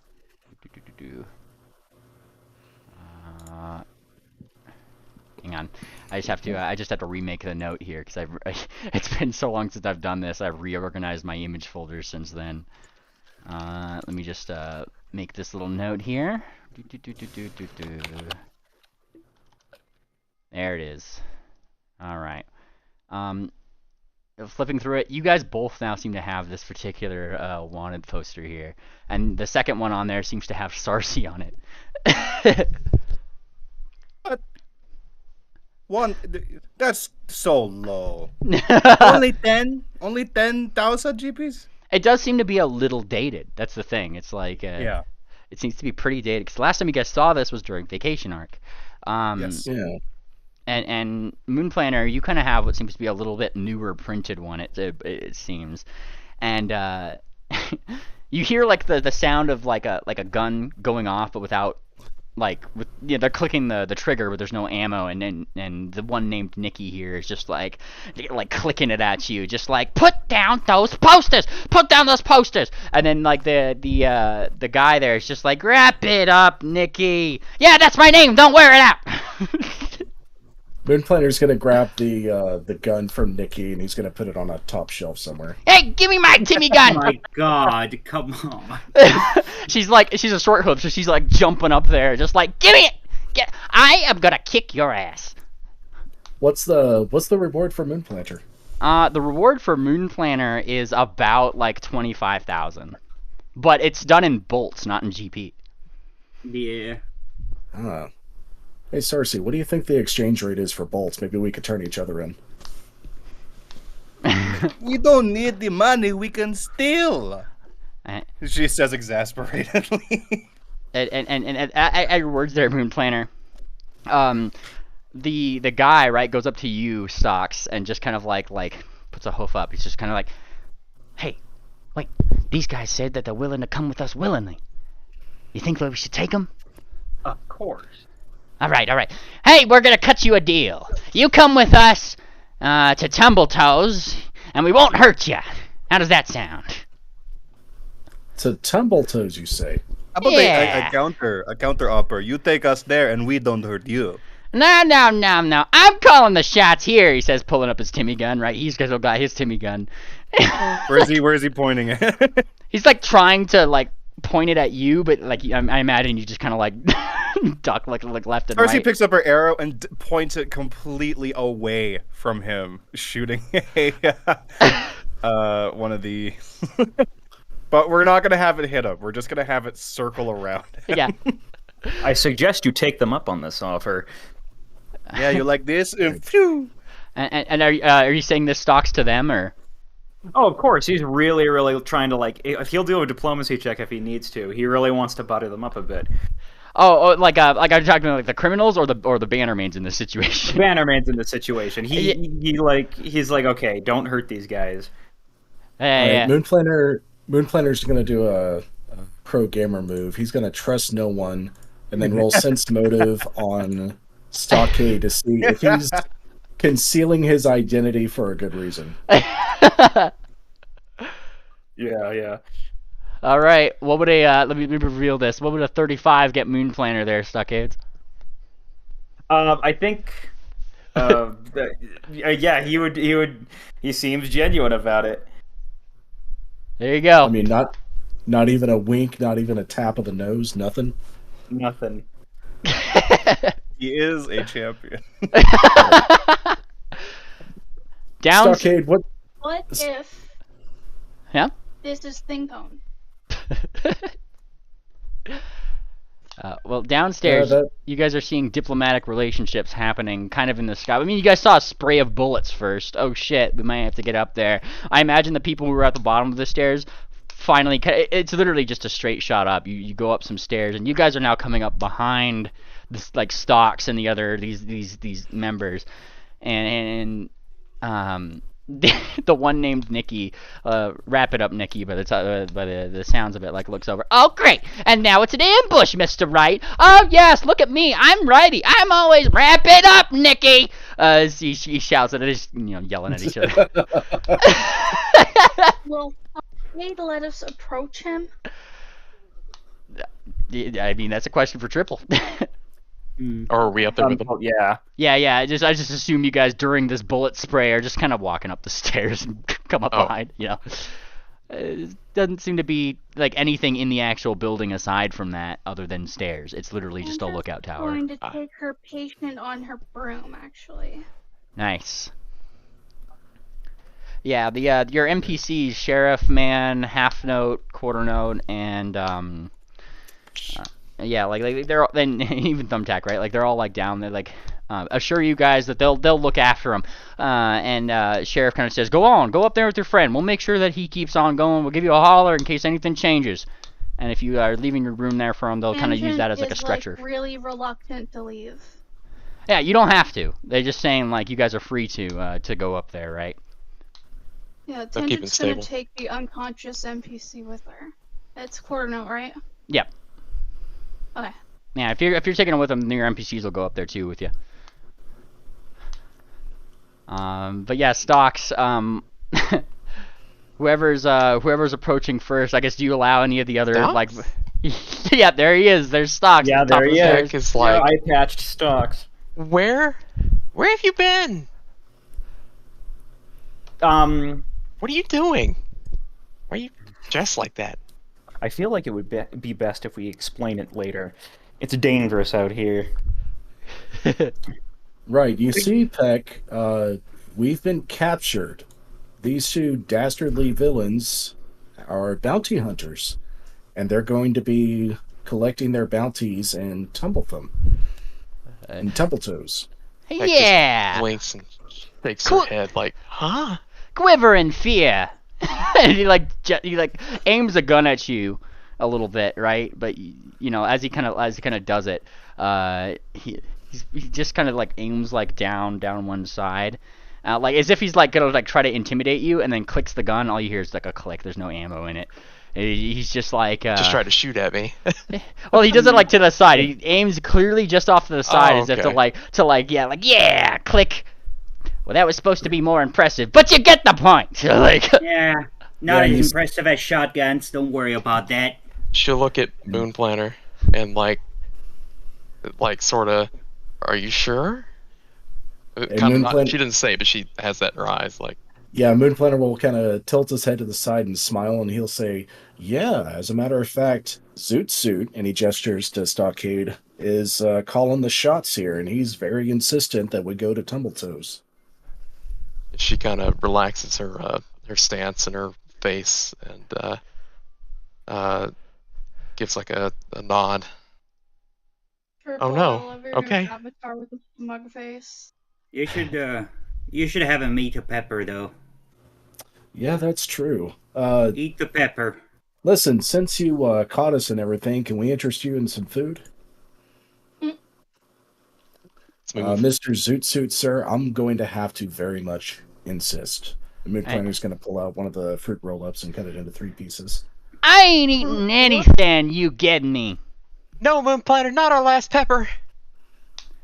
Actually, give me that pepper. That's your last pepper. Give me it. Oh no, it's our last one. We will never be able It's so to eat good. it. No, hand it over. Hand it over. But we're going to starve. I don't care. Do I look like I care? Well, at least don't scarf it all down at once. Share it with your crew. Shouldn't What the do you? boss get his cut? That What would do you- really rub it in our faces. What do you think, Nikki? Do you want a piece? And like Nikki's just like now she looks a little smug, right? Hands on her hips, she kind of stands on her hind legs, like, I think. Hooves, hooves on her hips. I apologize. This is a product of me being gone for so long, but Mimli, could you explain to me the broadcast? Oh yes. So there was a broadcast that happened about 2-ish days ago, a little over 2 days ago. That was Moon Planner's voice came through it. Pretty much a 30-second broadcast saying warning, like warning everybody within No Man's Land who might have had a radio of this abomination that was able to look, think, act, and like impersonate anything. Its weakness being fire, and That was it. yeah, and that was pretty much it. It was 30 seconds. It's weak to fire, and then it got cut off. Yeah. And that kind of went out to all of No Man's Land, so that would include where you've been for the time here, Stockades. And these guys right here, right, they snatch up that pepper. Give me that thing. Nikki, get over here. And crunches it. He just crunches one half of it and like hands it down to her. Go ahead, have your fill. And he's just eating it. Holy shit, that's hot. Holy shit, does anybody have any milk? Anybody? Anybody have any milk? He's like running around in circles now. He's like, Zoot Suit, my man, you gotta have some milk. Does he have milk? You do have a single bottle of milk from a local like a local tavern on the outskirts of Tumbl-Toes. Oh yeah, he won't lie. He'll just be like, well, he's right here.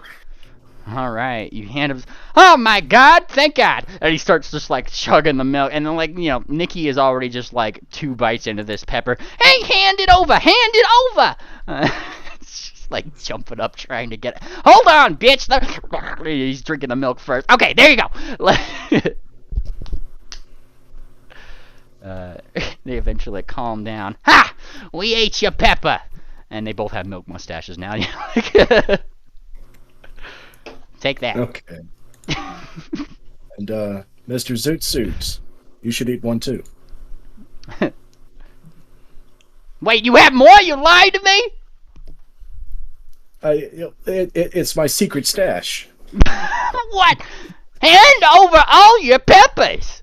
Hand it over. All right. It's the last one. Hey, go rough Sorry them for up. holding out. Go rough them up, Zoot Suit. Get all their stash. They're not listening to me. Go. These are ones you want to handle lightly. All right. And you are given a pepper of some spiciness. Spicy sort. Well, what is Eat this it. for? Eat it. Well, all right. He eats it.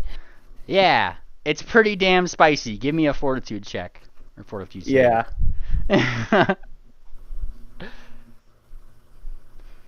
I should put it on the radio again. Champion rolls a 2 and he still passes. Oh yeah. Oh yeah, you're good. You're good. Like explodes in his mouth, and he just keeps talking. Very well, then. We really should be on our way. We can't keep the boss waiting.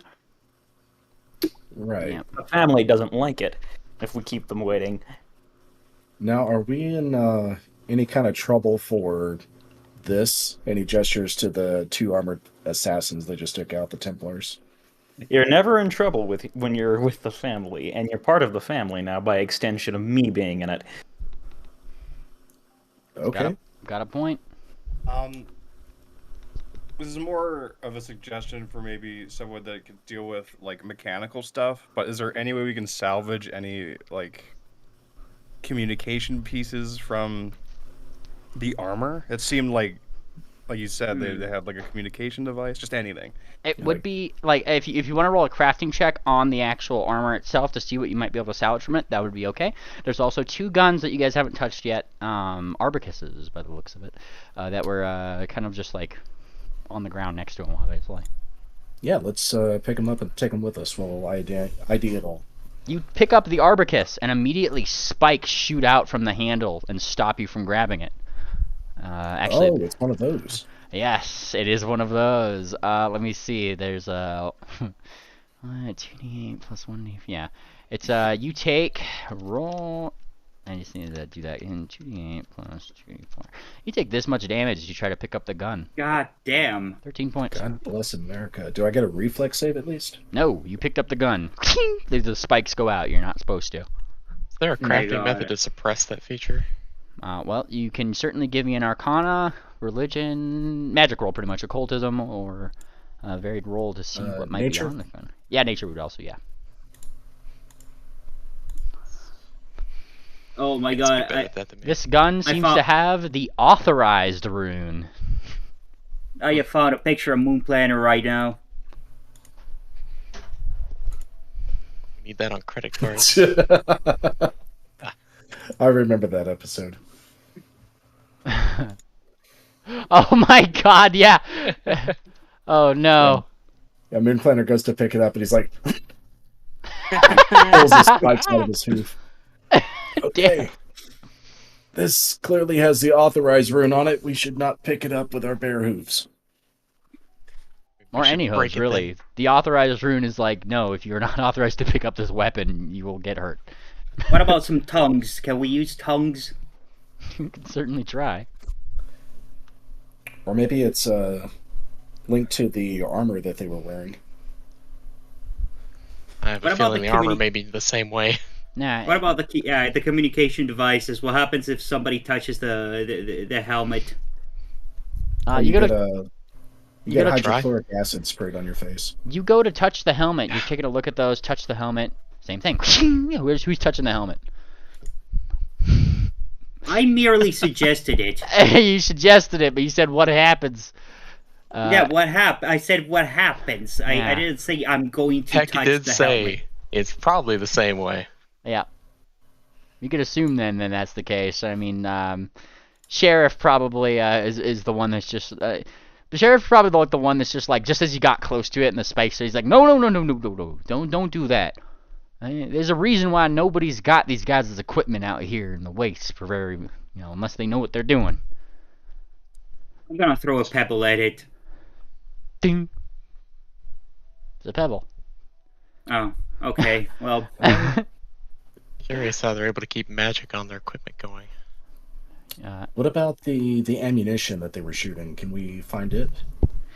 You look for the ammunition. These things don't necessarily... I mean, like, you actually look on their, I'd say, like, at the one of the snipers that's kind of been discarded. There's something in the chamber that's probably still open that they never got a chance to actually shoot.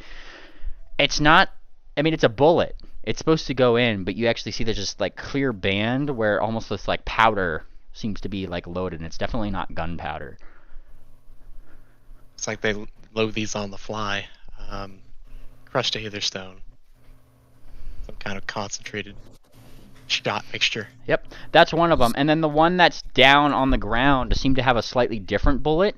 That one actually seems to have, like, little fins that, like, would, like, if you looked at the, like, a bullet that maybe they had on their person that tumbled out of, like, a thing that they were going to reload it with. That bullet seems to have, like, little bands, effectively. Like, these little, like, metallic arms that open. And somebody give me a crafting check really quick. Whoever's rolling, I'm going to assist.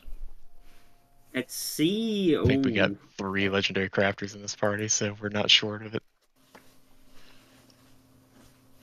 Alright. All of y'all, except for Wickerwind. Oh, wait, I gotta be blind. Yeah, blind. Yep, still except for Wickerwind.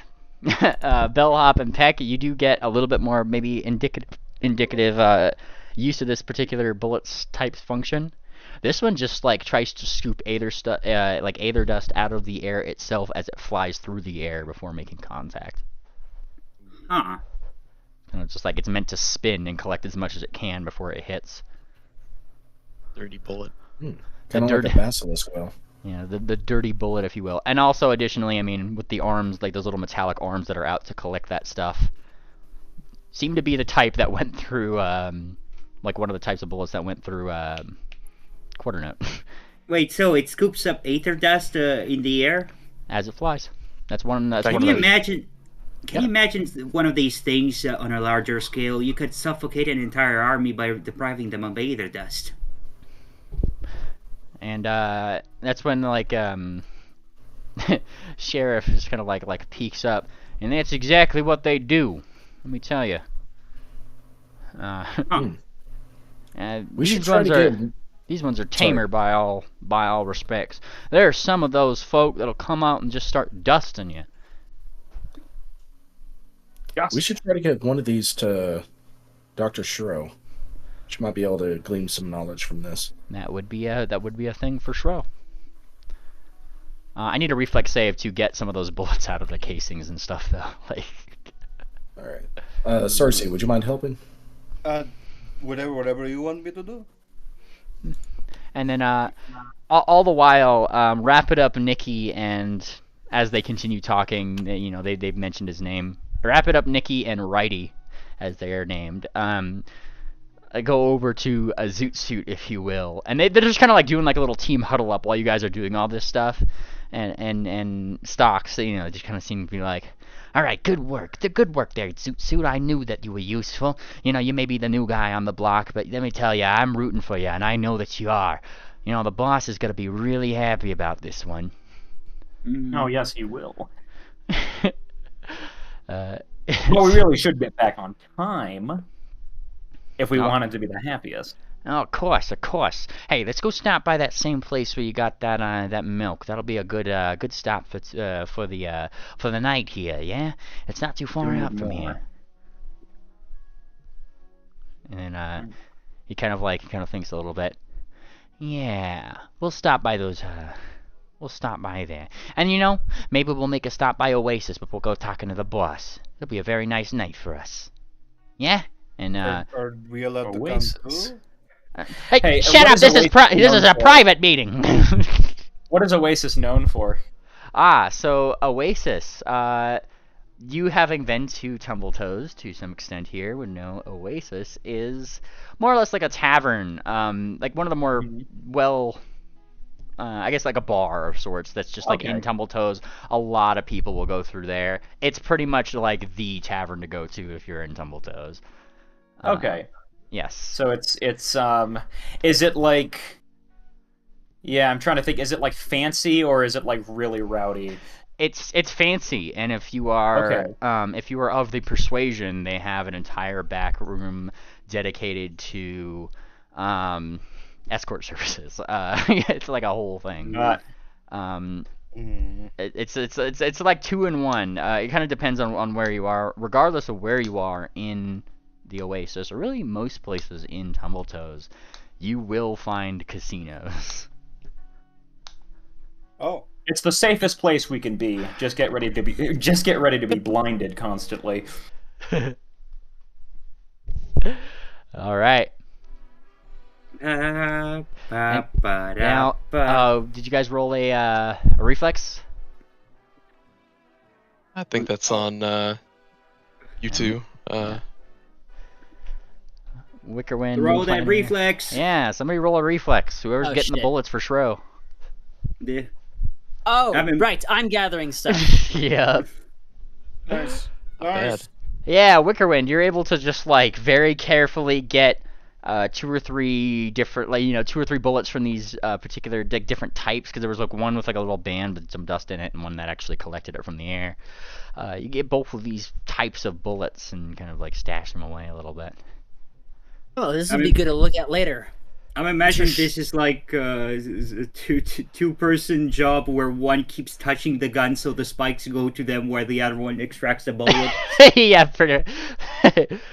And like they're not gonna stop you from doing that because hey, if you want to stab yourself, by all means. Wrap It Up Nikki kind of goes behind you, dear, as you pick these up, and he's like, all right, you starts pushing into your back with like the gun a little bit, Whoa! Yeah, she like in your side, go, we're on our way, let's go, we got places to be, dear. And yeah, we gotta get up to Sandy Leone.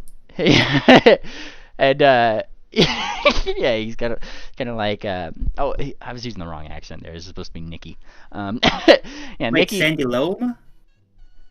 Yes. Wait, Tumbl-Toes, you mean? Tumbl-Toes. I get these.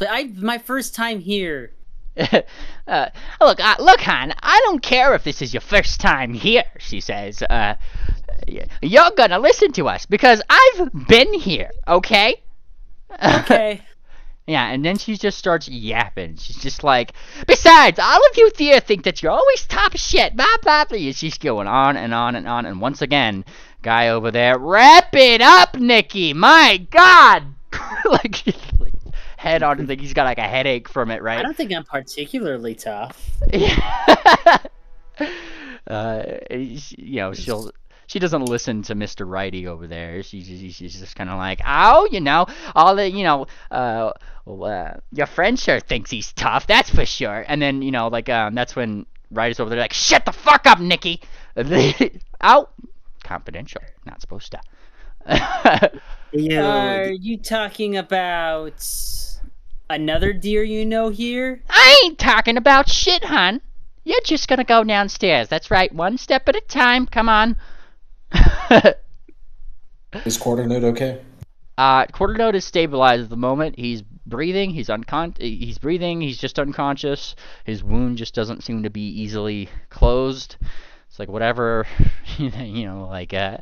whatever that may be, kind of just mogged him for a time. I mean, he is kind of small and a kid who just took a sniper bullet for 103 points of damage. So a kid who drinks alcohol. Yeah. Peck is really looking at him during this, and it's like, please, can we move this on? We've got a gunshot victim here. Yeah. There'll be more if you don't keep going, right? They're totally out of ammo. It's fucking funny. Yeah. Do you guys think that Wrap It Up Nikki is really short, or is Righty just really, really tall? Wrap It Up Nikki's short here, so she's really short. Okay. He's definitely not short of words. Didn't. As you guys continue to go through, activate this right here. It doesn't take too long. I mean, it's already nearing on nighttime. It doesn't take too long before you guys get to what seem to be the outskirts of Tumbl-Toes. Some neon lights start to be shown, light stringing across the road as it kind of goes along. And the entire time, Wrap It Up Nikki is the one that actually has to work to keep up. She has very short legs, of course. Of all things. But eventually, you guys kind of see the blinking sign of some cafe that's just right over there. And Righty just kind of points, all right. This is where we're staying for the night, huh? All of you lot, we're gonna keep some eyes on you. I hope you have enough bolts to keep to get yourselves a room, because we're certainly not gonna pay for it. Can you explain to me what this Obab Gape is? Yeah, it's just the cafe, outside Then the why did they Tumbl-Toes. spell it like that? What's an Obab? She kind of like looks up. Must be old clockwork speak. Binary is what they call it. Yeah. Okay. Oh, okay. Clockwork language. I do not know the. Okay. Yeah. They speak in what is it, Nikki? They speak in dial-up. Whatever the hell that is.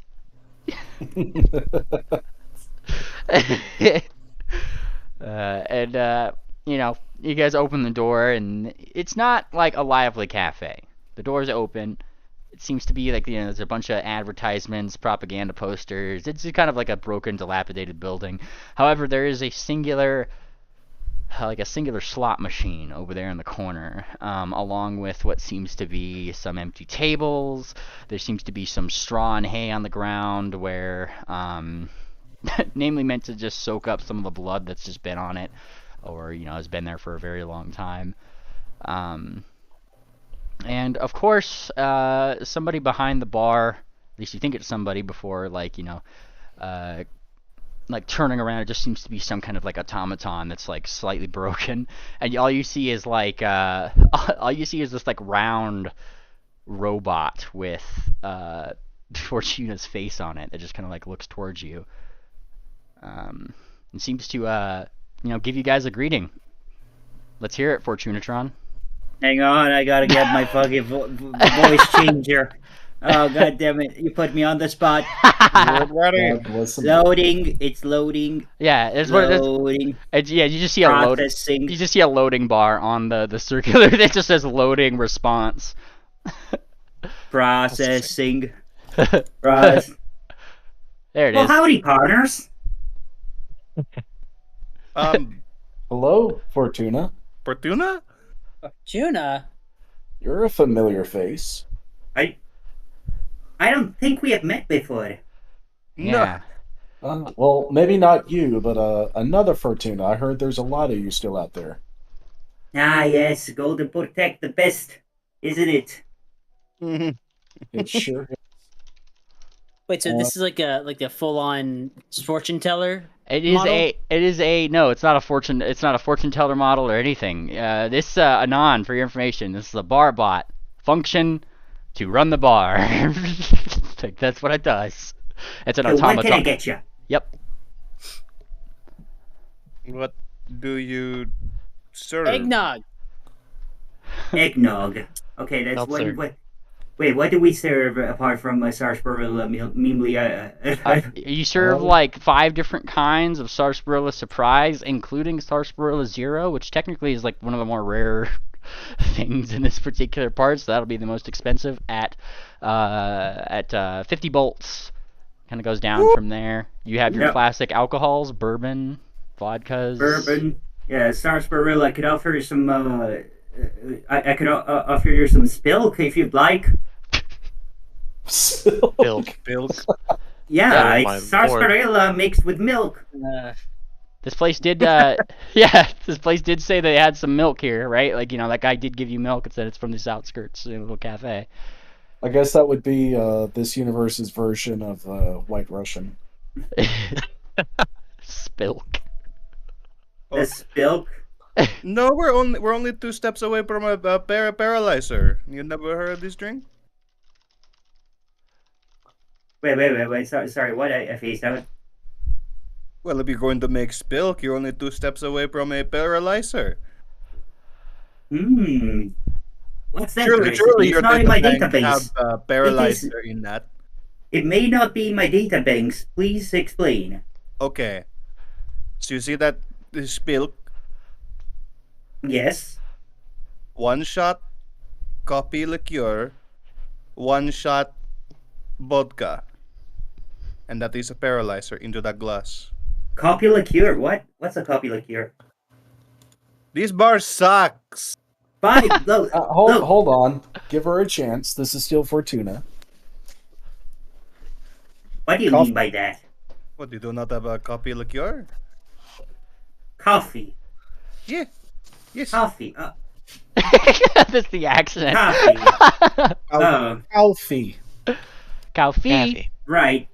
Says Balcony Blitz in the back. You need to work on your speech impediment, sister. But yeah, sure, coffee. You Coffee, need to adjust your hearing ears. All right, I have none. Sorry, let's not be rude. This is still Fortuna. What? She's being rude to me, saying my I have a speech impediment. My speech is good. You can hear me. She can hear me. There's no problem. It's okay. We're guests here. Let's not overstay our welcome. Yeah, wrap it up. Nikki's just kind of going is already snuck behind the bar and is looking behind the thing. Oh, that would explain it. her honesty sensors are all the way up. She's being as honest as she can be. Let me just turn that down. There it is. Don't touch this robot butt. So yeah, we do not serve milk here, and we do not serve any drinks at all. In fact, we do not. We are a pet store. What kind of pets do you have for sale? Well, all sorts of pets like parrots and bunch of squirrels. I want a black widow. Yeah, but we do not have a black widow. We definitely do not have a black widow. Do you have a parrot that's a champion spelling bee? Yes, of course we do. Oh, I'll take 12. Okay, crafting check. The bot So goes she's- to get this shit, apparently. While she's gone, Cersei's gonna look behind the counter for coffee liqueur and vodka. Alright, you look behind the counter. Is Yeah, there those two things? You have, give me a D100. Let's see your luck here. Okie doke. Higher is better. Roll 100, roll 100, roll 100.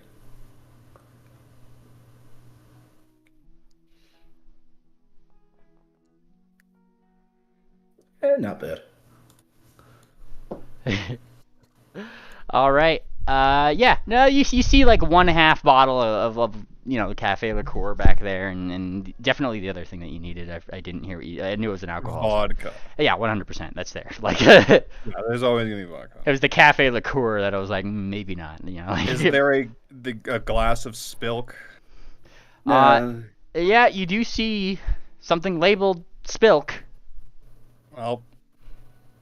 Well, if she does not know how to make it, I do. She's gonna take her spilk and throw the shots of liquor in there.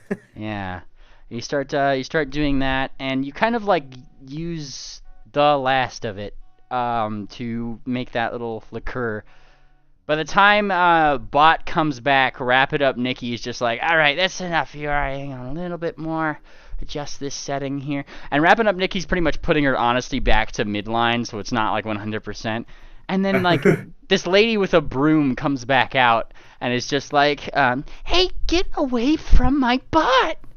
And she's like beating like Wrap It Up Nikki like a little broom. Get out of here! What are you doing? And a pink curly haired mare kind of comes out of the place to kind of like see you guys. I didn't even hear you guys get in here. Oh, yeah. Hello. Hi. Welcome to my cafe. Dang it! Did my bell stop ringing?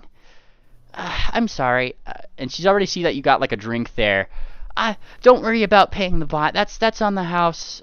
It's just. Okay. Oh, no. No. Please, we insist. We're going to be good customers over here. Mr. Panther. No, she insists. We have we are guests here, okay?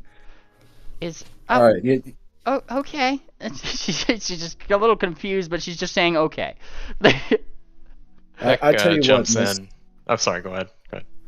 I tell you what, Miss. Since that drink's on the house, I'll buy a top shelf one for full price. Oh, you're very kind. I can give you that bottle if you'd be able to help me out with something. I've kind of fallen behind on well, we've ran out of milk or spilk. Ran out of spilk, you say? Well, I had some under here, and she like looks under. Oh, and she sees the bottle that's up next to you, Sarsaparilla. Well, I guess that was the last of it.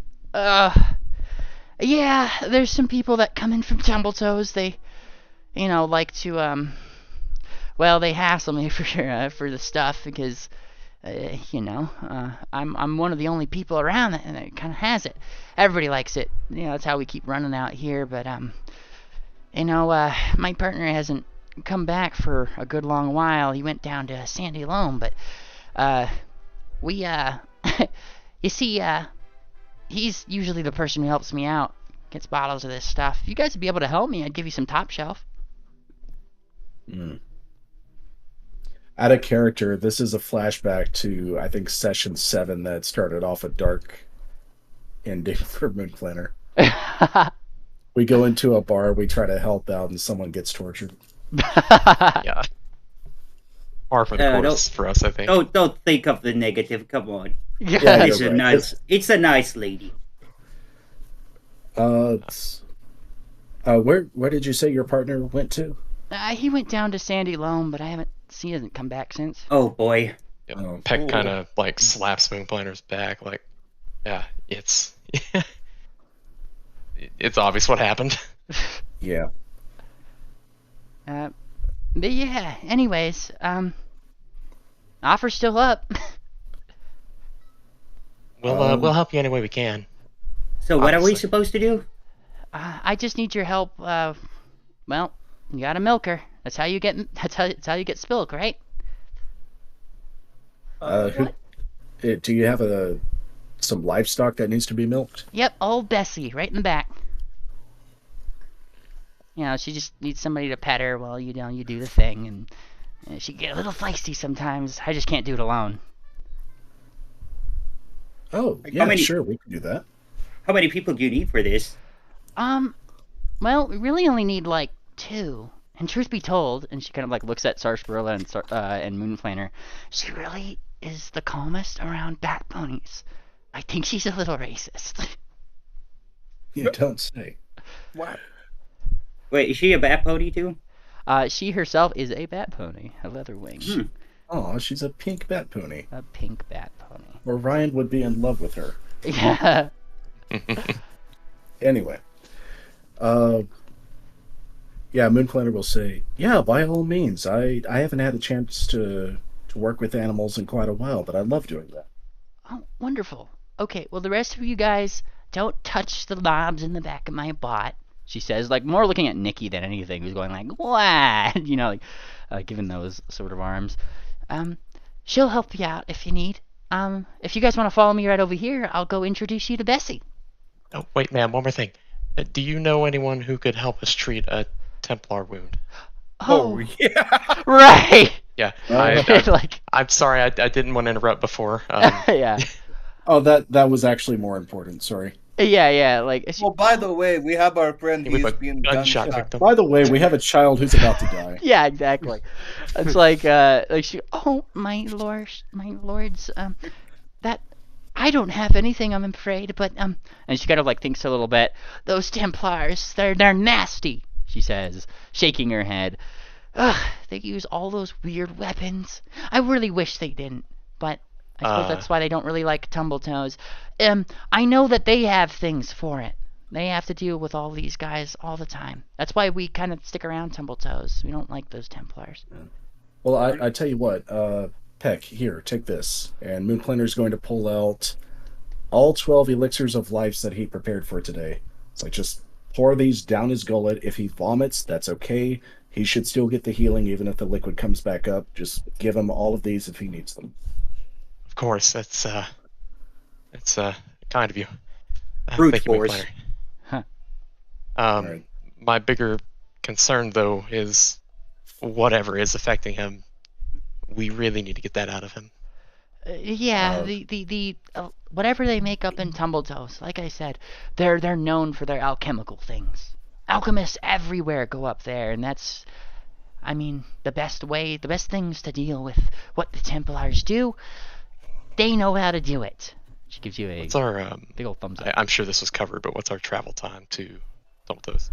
You guys can probably get there, like within the next day. Like, you know, take a long rest, and you have like the next day to get there.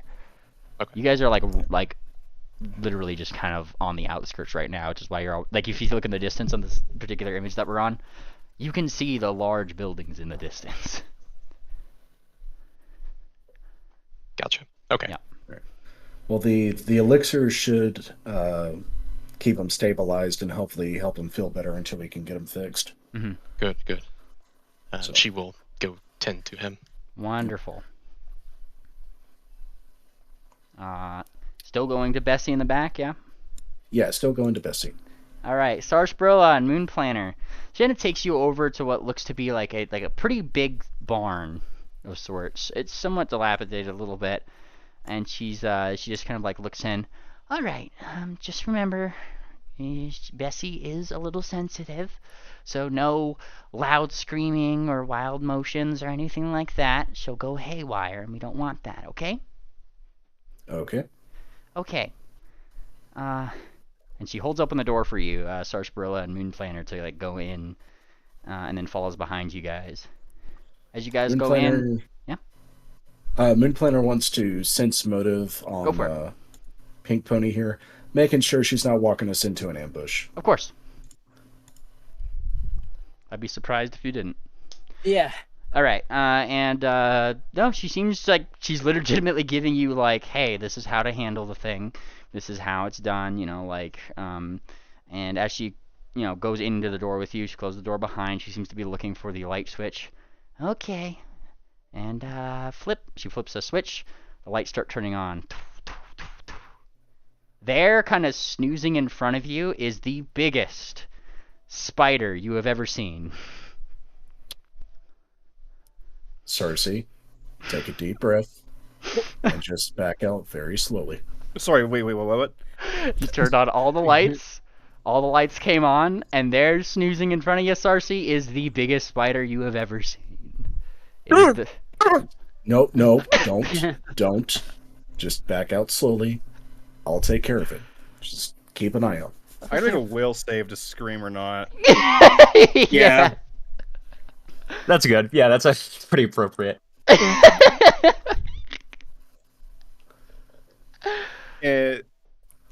She, for a second, seems to be holding, but then sort of get out of here. Yeah, Moon Planner's gonna pounce on her to cover her mouth. Yeah, you pounce on her. Like, stop. Like, the spider, it's enough to wake the spider up, and it starts to move. It's like, Mel, would you excuse us for just a moment? I'm just gonna help my friend get some fresh air. It's a little too cramped in here for her. Oh my goodness! She spits out the spilk shit she's been.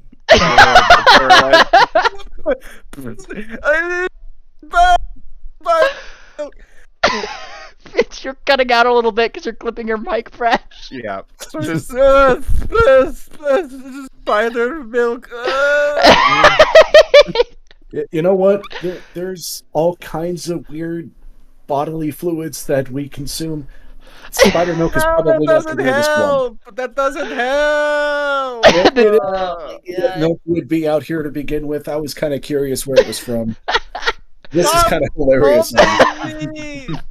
You close the door behind you as the spider wakes up, looking a little startled at the eeing that's happening around it. You know what's really funny? Since Rash's mic is clipping, you could say that she's screaming at a hypersonic fucking ultrasound. That's like what you guys are hearing from the bar as Moon Planner and Cersei get out of the bar. Hey, look at all these glasses exploding. I wonder why. Yeah. What happens? Do I leave? What's happening? Yeah, Moon Planner said that he took you outside. Like, can you give us a moment, please? And then close the door, outside the barn. That way, you guys look like you've seen a ghost. Worse. It is worse than ghosts. Huh. Well, I tell you what, Cersei, just get in there. Just get some fresh air. I'm good with animals. All right, we'll get some top shelf liquor. It's not an animal. Of course it is. We dealt with giant spiders up in Bleakburn. We collected their eggs. Well, you weren't there, but I did. She had collecting spider eggs. She's gagging. That'd be so gross. Just keep your ear to the ground. I'll take care of this. Everything's gonna work out just fine. Okay? And he gives her 2 firm pats on the back. I have to take care. She walks over to the sink and just pours out her fucking glass into the Hey, sink. Sarsi, come over here and enjoy a glass of milk with me. This is No, delicious. no. Actually, I think I have an appointment. Actually, she just fucking walks out. I think I have really something important actually. To More see for here. me. Oh, don't do it. Oh, don't do it. It is. I don't have the heart to tell you. Quenched. Moonplanet, I take it you return to the barn at some point? Moonplanet returns to the barn when Sarsaparilla walks off. I leave. you return to the barn, and she is just giving this spider. She's reading the spider like a storybook. The storybook on the outside, of course, labeled Zigger Beans. It seems to be a very nice little storybook. Oh my god. Like, Damn. It's a story about some beans. It's a very nice story. And dancing mice. It's the whole 9 yards, yeah. And, Docs, please look away. Get him out of here. But she kind of closes the book as you enter Moonplanet, and she's like, "Oh, you're back. I had to calm her down a little bit. Was your friend okay?" I am so sorry about that. My friend had a bit of a sensitive stomach. She was feeling queasy, and we didn't want to upset old Bessie. So she decided to head out, but I'm here to help. Oh, okay. Well, that's perfectly acceptable. You know, I was just afraid she'd never seen a milking spider before. I must admit, I've never seen a milking spider before, but I've dealt with large spiders before in the past, and I've never been around one that's domesticated, so I'm interested in learning. Oh, yes. All right. So, give me a survival check. I guess they're milking things, or Yeah. I feel like that would be an applicable check here. Nice. Yeah, 31 is more than enough to, especially with her extra guidance, right? Like, okay, and here is where you milk the milk. Yes, right there. In a place that I'm not gonna describe because I don't know where you'd put udders on a spider. Now, here's the thing. If we're like collecting the spider silk from the back end, that's a type of milking. If we're collecting the venom, which would be an actual liquid, that's another type of milking. So what are we collecting? She shows you the fangs on the front, like there's like a couple sets of them, and she points out the one like a specific one. She's like, this is the one you use to get the spilk, not these ones. These ones are venomous, very highly toxic. Don't want to drink that, you'll die. Understood. Man, I was actually expecting the spider to just have udders for some reason. Mutated spider with udder. Picturing that now. No. Oh no, I wish I had one of those. Those are very productive spiders.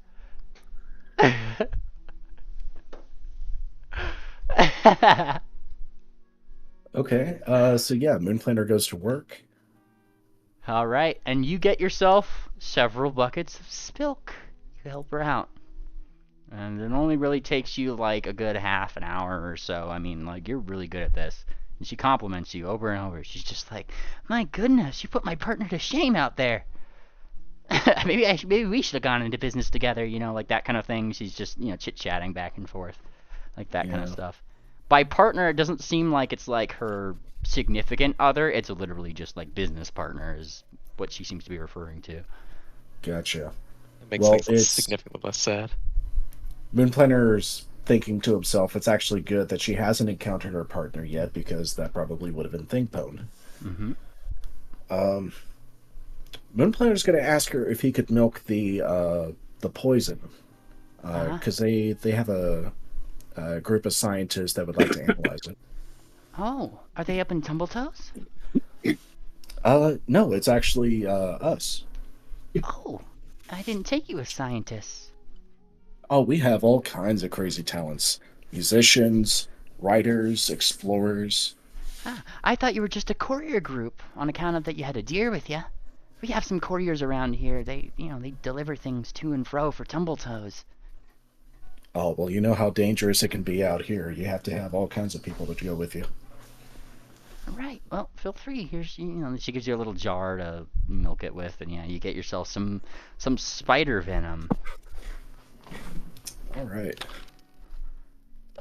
Eventually, Lady and Moon Planner and several buckets of spilk get returned back to the bar, and you guys who have been dealing with Fortunatron up here, like the bar bot. I mean, the two mob looking people over there, Righty and Wrap It Up Nikki, seem to have just gotten fucking sloshed on the job. Do you guys want to hear a funny joke?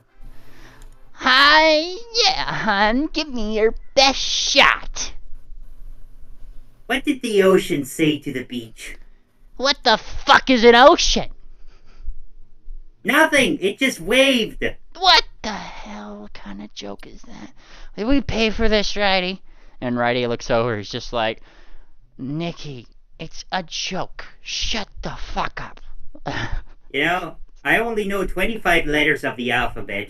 I don't know why. And Righty just gives like the bar bot like the really like just there, like he's thinking about it for a second though, and then he kind of smiles. His dame's funny. Shut up, Nikki. She's great. The rest of you guys may have been given your drinks, but you're also very high leveled, and a couple drinks is not going to slosh you.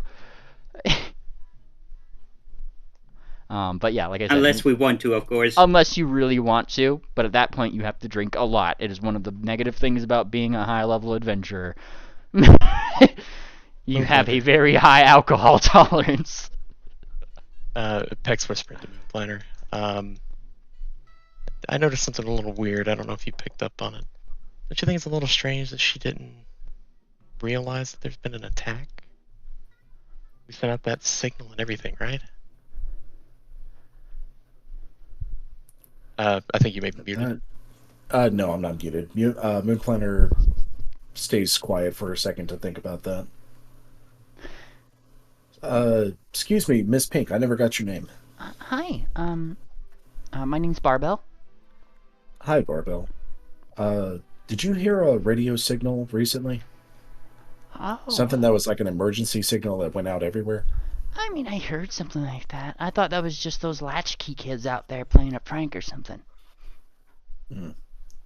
And then this is like, yeah, like she says latchkey kids, and then I guess you see like quarter notes stir a little bit at that, where we have them. I don't know what latchkey means. Well, I'm just saying you see quarter notes stir at the mention of, she mentioned latchkey kids, whoever that is. Who are the latchkey kids? Oh, I mean, they like to think that they're really secretive or something, but just a bunch of runaways and kids without parents. They kind of find their way out into the wasteland, and I don't know how, but they become really good at inventing. Night looks down, looks at Moon Planner. Kinda,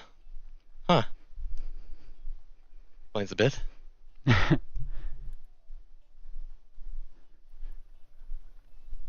Anyways, I kind of just thought that there was some kind of prank for that going on.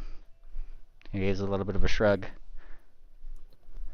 Well, we heard that emergency broadcast too, and it sounded really serious. Oh, you think? Yeah. I don't know if you got a good listen to it, but it was about an abomination, some kind of monster that's able to disguise itself as anything and anyone you might know. Acts like them, sounds like them, has memories just like them. But it's a horrible monster that just kills and eats. That's somewhere out there. Sounds like the kind of thing that those Gobbo Raiders out there make. Maybe. But just in case that turns out to be true, if your partner does manage to come back, maybe just be careful. Okay. For sure. Well, here's your top shelf, and she gives you guys the top shelf. And gosh, you got me so much of this spilk today. Feel free, no charge in the rooms. There's plenty upstairs. Feel free to go rest. You guys have been Oh, like amazing. You know, you're definitely a lot more you're definitely a lot more polite than my usual clientele. And she like gives like a little like a look over in the direction of rap like Nikki and Righty, who are just like in a joke war with the bot right now. Well, good manners don't cost much. Speaking of, would you be interested to trade? Of course. Yeah. We got some food wares here that you might be interested in. Boone Clanner's going to pull out some of the fruit roll-ups. And he says, let's see. These are made from some rare fruits that are way out east. Way out there past the Cool Cat station. Oh, And, wow.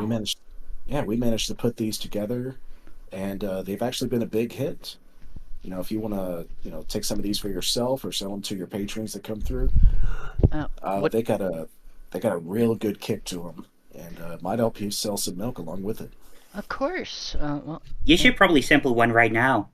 Oh yeah, by all means. And Moonflanner will take out his dagger, cut off a corner, try Yeah. some. all right, I'll take your word for it. And she kind of like nibbles on it a little bit. Oh, wow. That's got some tang to it. Heck, visibly relaxes. Okay, that's good. And she kind of like looks, well, a trade's a trade. What do you want from me? I'd say for these 5 strips right here, 20 bolts. Now that sounds like a deal with me. She takes out 20 bolts, slides it across the thing. You guys give her a couple of these ingredients and made things. Done deal. Hey, And go ahead. please, by all means, share these with your customers and, have a little bit with you every day. They're very nutritious, good for the lungs. Make sure your partner tries that too if he comes back. Absolutely. Make sure the good everybody tries it. Man, you guys are talking about this like it's got some sort of addictant in it. I think that it has abyssium or something. Oh, no, not at all. We're really eager to share the good things that we found. Huh. Okay. Yeah, I'll be sure to let him try.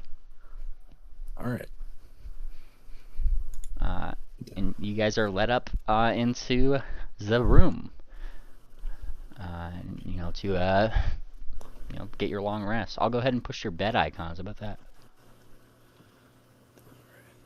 I just need to find out where I put my rations. There they are.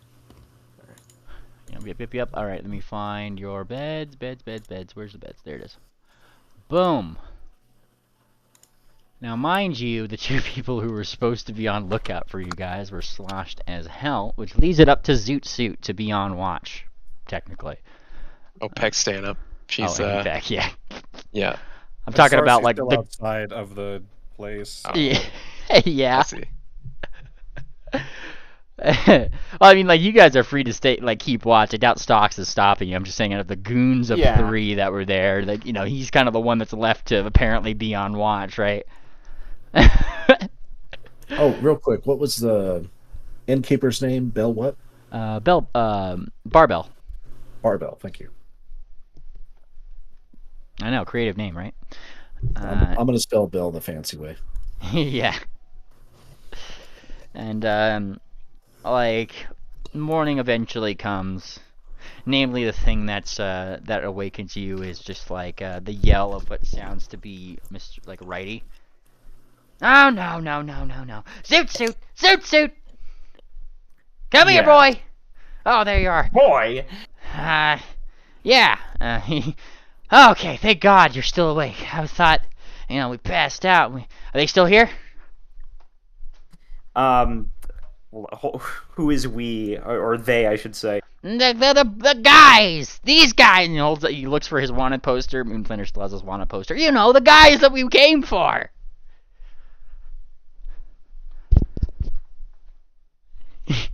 Are they still here, Zoot Suit? Triple? He's dead, Jim. I can't believe 777's is fucking dead. Oh shit! Right, Sorry, guys. I forgot. I forgot I'm on push to talk. Real quick, can I ask actually? Do you mind if I do a perception check real quick? Yeah, go for it. I just want to get a lay of the land here, because I've been having a bit of trouble following this out of character. Oh yeah, go for it. So effectively, like Wrap It Up, Nikki and Righty, and you were supposed to go after the people on those wanted posters. Apparently, the boss wanted them. You guys found him you guys found him in that tavern. You brought him over here. The idea was, hey, we're gonna sleep here for the night, and then we're gonna go into Tumbl-Toes. They're bringing you to the boss, more or less, right? And Wrap It Up, Nikki and Righty kind of got fucking sloshed last night, and so they woke up freaked out and were like, "Suit, you watched them, right? They didn't leave, right?" Okay, I get you now. Yeah, okay. So in that case, yes, of course he's gonna say they're still here. Okay. And oh, thank God. Oh, the boss isn't gonna sit down and hit on us. Oh, that's good. And he kind of like looks around. Yeah. I was just wanting to actually ask, what can I share with my party about the boss? I guess through those of the party who are staying up, stay up through the night and what you were shared. I was gonna have a chat with Stocks because I'm curious what the fuck happened to him. Yeah. As was I. Yeah. Let's my partner for this mission. That would be the wake up sequence there. So let's reverse back a little bit then. Obviously you guys are kind of like awake in the night. Nobody's stopping you from doing that, and Source Brother kind of needs somebody to talk to after giant spider encounter. So I'm not going back in there. Sorry. It's me, Stocks. Okay, I was wondering if I was confused and I just maybe zebras look the same to me. I thought maybe you bumped your head. When I first encountered you, you were all covered up, and as you know, I can't recognize faces that well. Stocks, what happened to you? We've been wondering where you were. I have no idea how I survived what came over me, but essentially, after that train exploded, I thought that you were all dead. I really should have. Did you get sent by the blow up? I was sent far away, but I had encountered this terrible creature that could replicate anything else. It's only until recently that I realized that this thing had been released on this entire area. Oh my God. When did they split off exactly? When the bus exploded. When the bus exploded. Wait, so he was in the bus with us when that happened? Yeah, it just got got blown off. So, but he was one of the people in the back section that got flinged away into the distance. Yep. All right. I mean, he's higher leveled, so it's not like he just vaporized like a lot of them did. Heck, it's just I was searching everywhere for you. I couldn't find you. I thought, oh no, I'm gonna have to tell. To be fair, I was in a completely different part of the train. At this point, I had tried to isolate Thingpone. Oh, I'm just glad I didn't have to tell Amden that I lost another partner. Glad you're okay, Stock. That being said, I can tell you this about the boss. He represents what seems to be the best thing that they have, the closest thing that they have to law and order in this area.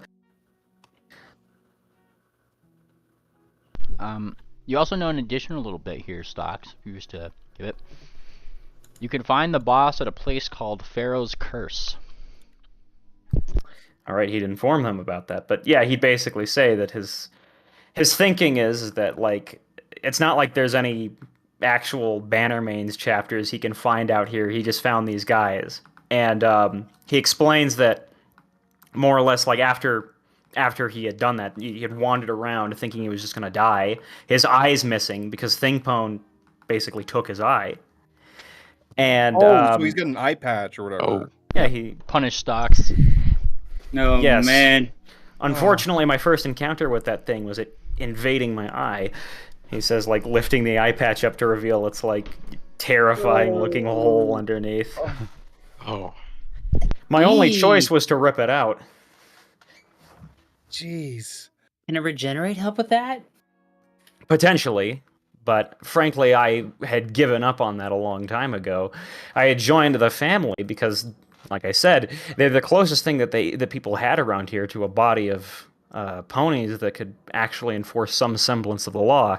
It's their version of the law, and it's somewhat twisted.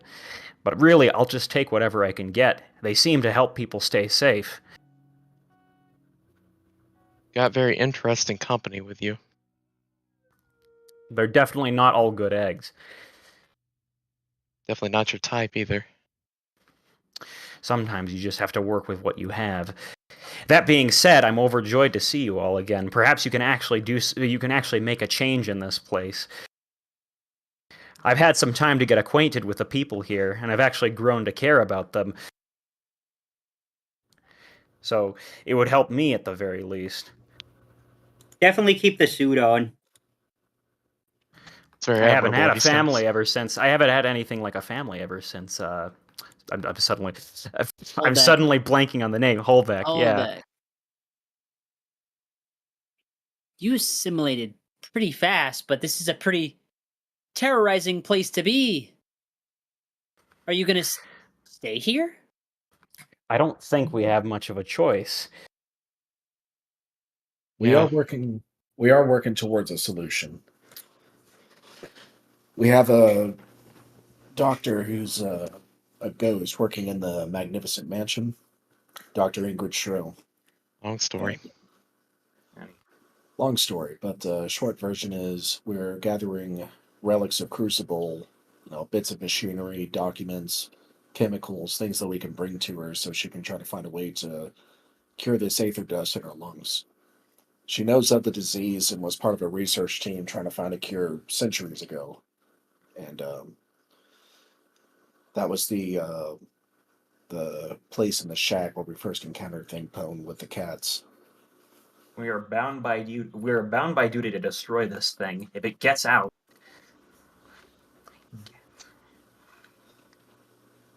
If Well, if it gets out, then well, can you imagine what would happen?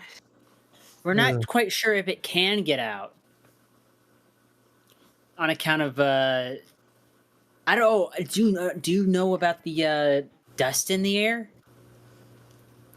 I am aware of this, he says. So we're not sure if that applies to this thing as well or not. I don't know. I just have a terrible feeling about this. Oh yeah, this is all pretty terrible. Oh, it is the worst. We have stepped in a very If the- deep puddle. What I'm saying is, if the what was it? I'm also suddenly if the what is the revolution that Cher is leading? I'm sorry. Threadrippers. The Threadrippers. Yeah, how did I forget that? If the Threadrippers come in here and they find out about this, they could escalate this to the worst possible scenario. Well, if the Threadrippers did come here, they'd be in the same situation we're in. We can't breathe fresh air until this stuff gets out of our lungs. They would be stuck here, or they would die as soon as they leave.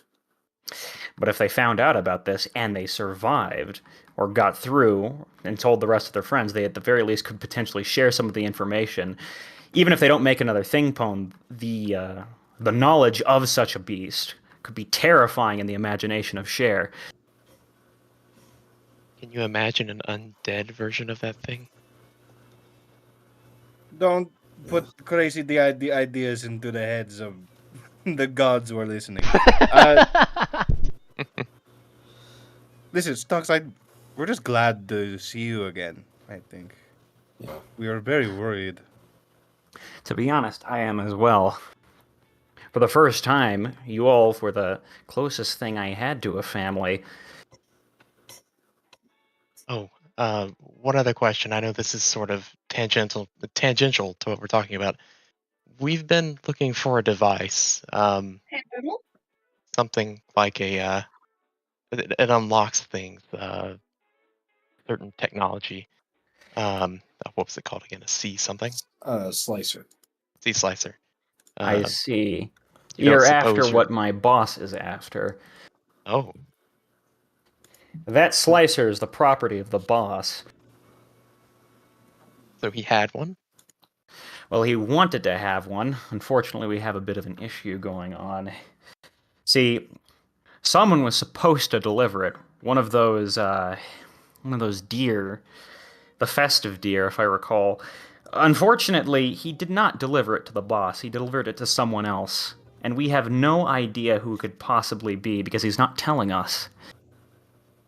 Are you talking about Crazy Steer? Oh yes, I believe that was his name, and to be honest, it's a pretty fitting one. What do you mean fitting? Do you see him? Just wait, he says with a grin. Where is he? Is he okay? I got a letter about him. Well, potentially you could be exactly what we need, Balcony Blitz. I almost forgot that you worked with him. All right. Oh, you're getting your deer is mixed up. This one's not the balcony. This is WW, not BB. Oh, and then he sees like the blue in his fur, and he's like, "Sorry." Maybe he was like under the shade or something, or he just heard the voice, and then just turned and saw the face and couldn't recognize it. Now, Stockades. Funny thing is like you yourself, and for that matter, Wrap It Up, Nikki, and Righty, all three of you guys have not technically been allowed to really get close to a lot of that. I guess like the higher level family stuff of the family. Like you guys are goons, that's for sure, and you're part of this grander scope of it.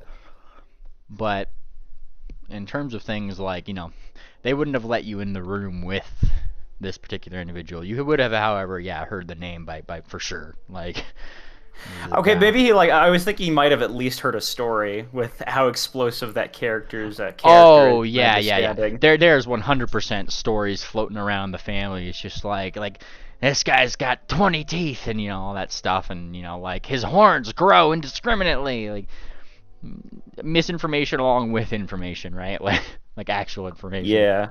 You kind of have to sort through it. Yeah, maybe he'd be like, to be honest, I'm somewhat excited. I've been wanting to see this individual myself. But you're looking for him and you haven't even met him? Well, I guess going off of what Meemly said, he hasn't even seen him yet. They're not letting him see him.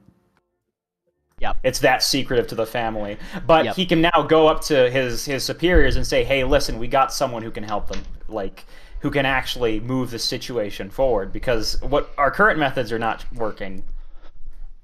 Ah, I see. Balcony Blitz is just like, he's looking a little worried. He looks at you, Wickerwind, and he's just like, oh no, I don't think they're trying. I don't think they've tried to sing to him. How would they know? No one knows our traditions. It's obvious, isn't it? He's a deer. You sing with the deer. That message must not have gotten all the way across the pond yet.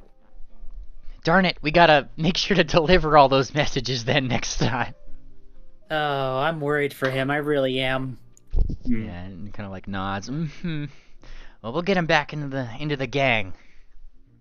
Oh yeah, everyone's gonna love him. I'm sure of it. Oh He'll yeah, be 100. one with the gang. You'll love him.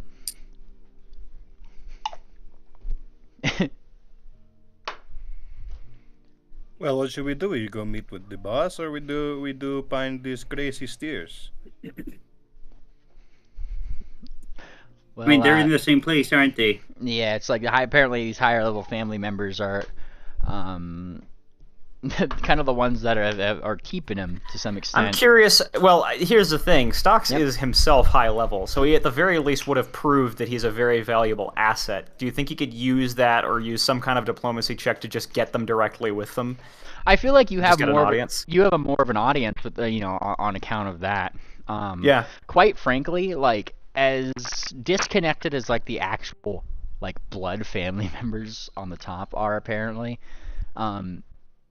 like even Nikki and Righty over here like the fact that you're on with them, because for some reason the boss, as they would say, really is really okay with you showing up at his place and having a discussion with him at any time. So the closer we are to you, the closer we are to the boss. Oh, so is it at this point, or do we just know that the boss likes them? The boss likes you, Stocks, for some reason. Oh, okay.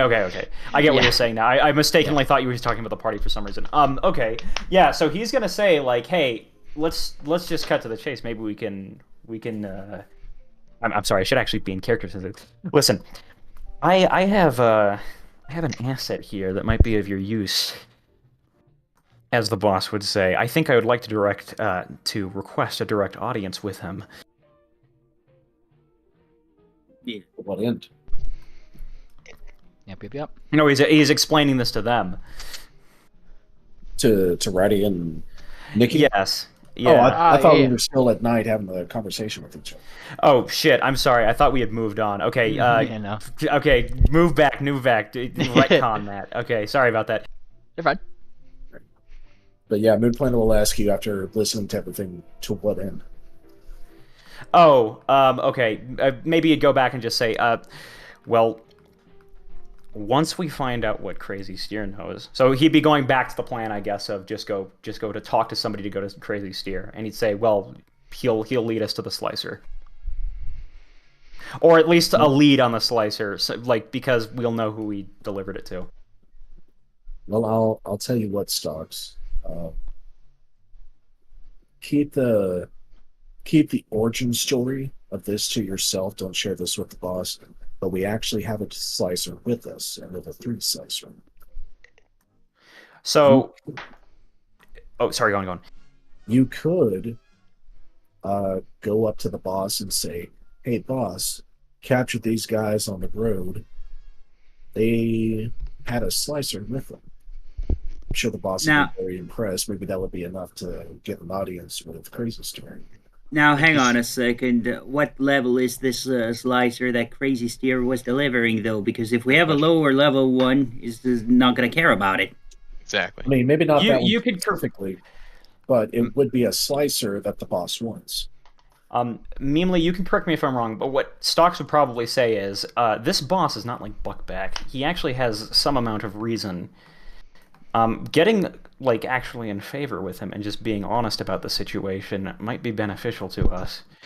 I know that not all of the characters in this organization are good, but the boss certainly is. And you can correct me if I'm wrong on that, Meemly.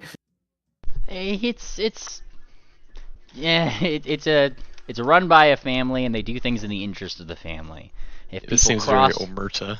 Yeah, if people cross the family, then we have a problem. So okay, yeah. So maybe he wouldn't give that much of a glowing review. I'm basing this off of some of the source material. Sorry. Oh, you're fine. Just think right. Italian mob boss. Okay. I'm getting a better picture here. I guess maybe his argument would be instead. His argument might instead be that while we don't want to, like, I don't know, it just doesn't seem. I'm trying to think of a way he'd say it, but, like, it doesn't seem like it would be in our best interests to make an enemy of the family right now. Because what can happen is if I'm like, oh, let's bring these guys in, they're bad guys actually. The less savory members of the family can just take advantage of that and say, like, oh, he's betraying us. Pretty much what you're saying. Don't fuck with him. Yeah, like, if we fuck with them, someone's gonna find out, and even if they don't find out, certain members of the family will find out, and they'll be like, I can use this to my advantage. A bunch of high-level people are here, and I can either glorify them to my end or vilify them to my end. To return to the question, though, about the Sea Slicer, do you know what level they were looking for? You know that what they were delivering was called a platinum slicer. Yeah, that's all he'd know. Of course. Yeah. Well, the slicer that we have, what level is it? Do we know? No, yeah, but do we know the actual nickname of it? It's just a sea slicer. I think it's just 2. Yeah, Sea Slicer 2. Definitely not a platinum one, though. Yeah, let me see my technical name here just to make sure I'm giving you the right one. Probably like level 5 or whatever. It's called a Sea Slicer Platinum. That's what was being delivered. Yeah, but what about ours? Ours is ours gold? Is a gold or something? No. Yours is just some kind of like brass clockwork. Like, it's not like anything. Ours isn't bestowed a name. No. What's up, Moonplaner? Ours was bestowed a name. It's the Aztec. Oh yeah. And, like Ah. the team that made it nomered the model the Ice Pick. Yes, sorry. I'm sorry. I thought that was the whole that was all sea slicers. Sorry. Nah, so like effectively what Ingrid Schro had kind of told you guys last session was like, and if you're in North Party too, same sort of deal, but with those guys is like, the teams who made these little security devices to get past clockwork security and all that stuff, there was a lot of teams for this kind of thing, and they all like tried to, they had to present these to the class to some extent and give their theses and blah blah blah. And so they might have all had a certain level association with them, but each little team like may have assigned their particular versions of it, some fancy name just to, just to call it. So there's like a lot of different names for them, but they all have like an associated level. Okay, so even if we wanted to mess with this guy, we probably even wouldn't be able to with this one. Well, Stux, we need to get to Crazy Steer. So, what do you need us to do to make that happen? Well, I say that we just tell them. I don't know. Maybe he can ask for like see if he can roll a diplomacy check to see if there's anyone he'd know that that they can talk to and can get them some access to them. And his argument would be, oh hey, we've got a deer who can sing to them, and that'll do the trick. Not at the current point. There's not anybody around here that would make sense to do that. But like I said, like you are aware that where the boss and the family usually hang out is the most popular casino in Tumbl-Toes, which is named. All right, yeah. Which is the Pharaoh's Curse. Not the Pharaoh's Curse. Okay. I'm getting a better lay of the land here. In that case, I think we just say, well, let's just keep going there. I will try to use my influence. I'll try to use my influence to keep you out of trouble. I can put in a good word for you, and the boss seems to like me. I can simply try and find his allies and align a bit more with them. Hey, Stocks. Does this boss know your history? My history and your affiliations? Yeah. I would imagine he would, right, Mimley? You're not entirely sure what the boss does and doesn't know. You've only seen him probably like twice. I guess I should know. Does the family know of his Bannermanes associations? They don't seem to. They haven't brought it up. Oh, I thought he would bring that up like immediately. All right, maybe they just misinterpret everything. Okay, if you brought it up to them, then they would say like, well, we're glad, like, one of the guys would at some point like, we're glad to have you on. I know how those Templars like to indoctrinate people. It's cool that you're no longer with them. They just think that if you said that you were a Bannermane, they would latch onto the word "were" and assume you like defected from the Templars to some extent. They make that association apparently. If you think it's more advantageous for you to kind of play prisoners, I'll go along with it. But I'm not going to throw you under the bus. I wasn't worried about that. I was more worried about you. I was going to say, just be careful if a very, prominent individual takes a sudden liking to you for some unknown reason. You guys think we should keep our badges hidden? Probably. We have been keeping them hidden. Yeah. Yeah, okay. I would imagine you're already doing that, yeah. If they're associating Bannermanes with Templars, I don't think they're on good terms with each other. If we say our catchphrase and a bomb comes for us, then I think we should keep our badges hidden. And another thing to consider is the boss is probably going to ask, what are we doing here? We should probably get our story straight before we get asked. Well, it's easy. We encountered a thing, and we all got tied together in this adventure. I got a letter telling me to come here to pick up my friend. Yeah. That's great. Yeah, and we're your escort. Though the letter did say for me to come alone. Oh. That's Yeah. troubling. And also, I don't know, Moonplanner, the fact that you broadcasted that message everywhere, everybody knows your voice by now. It's still... Yeah, I don't know if honesty is the best policy in this case. Like if we You just you put can all, be honest. You just gotta hide some information, you know. I just don't know who we can trust out here. Just say the things that we know that won't cause any trouble, like the fact that I don't know, we had this giant thing on our back, and we kind of banded together from there. I mean, isn't that the truth?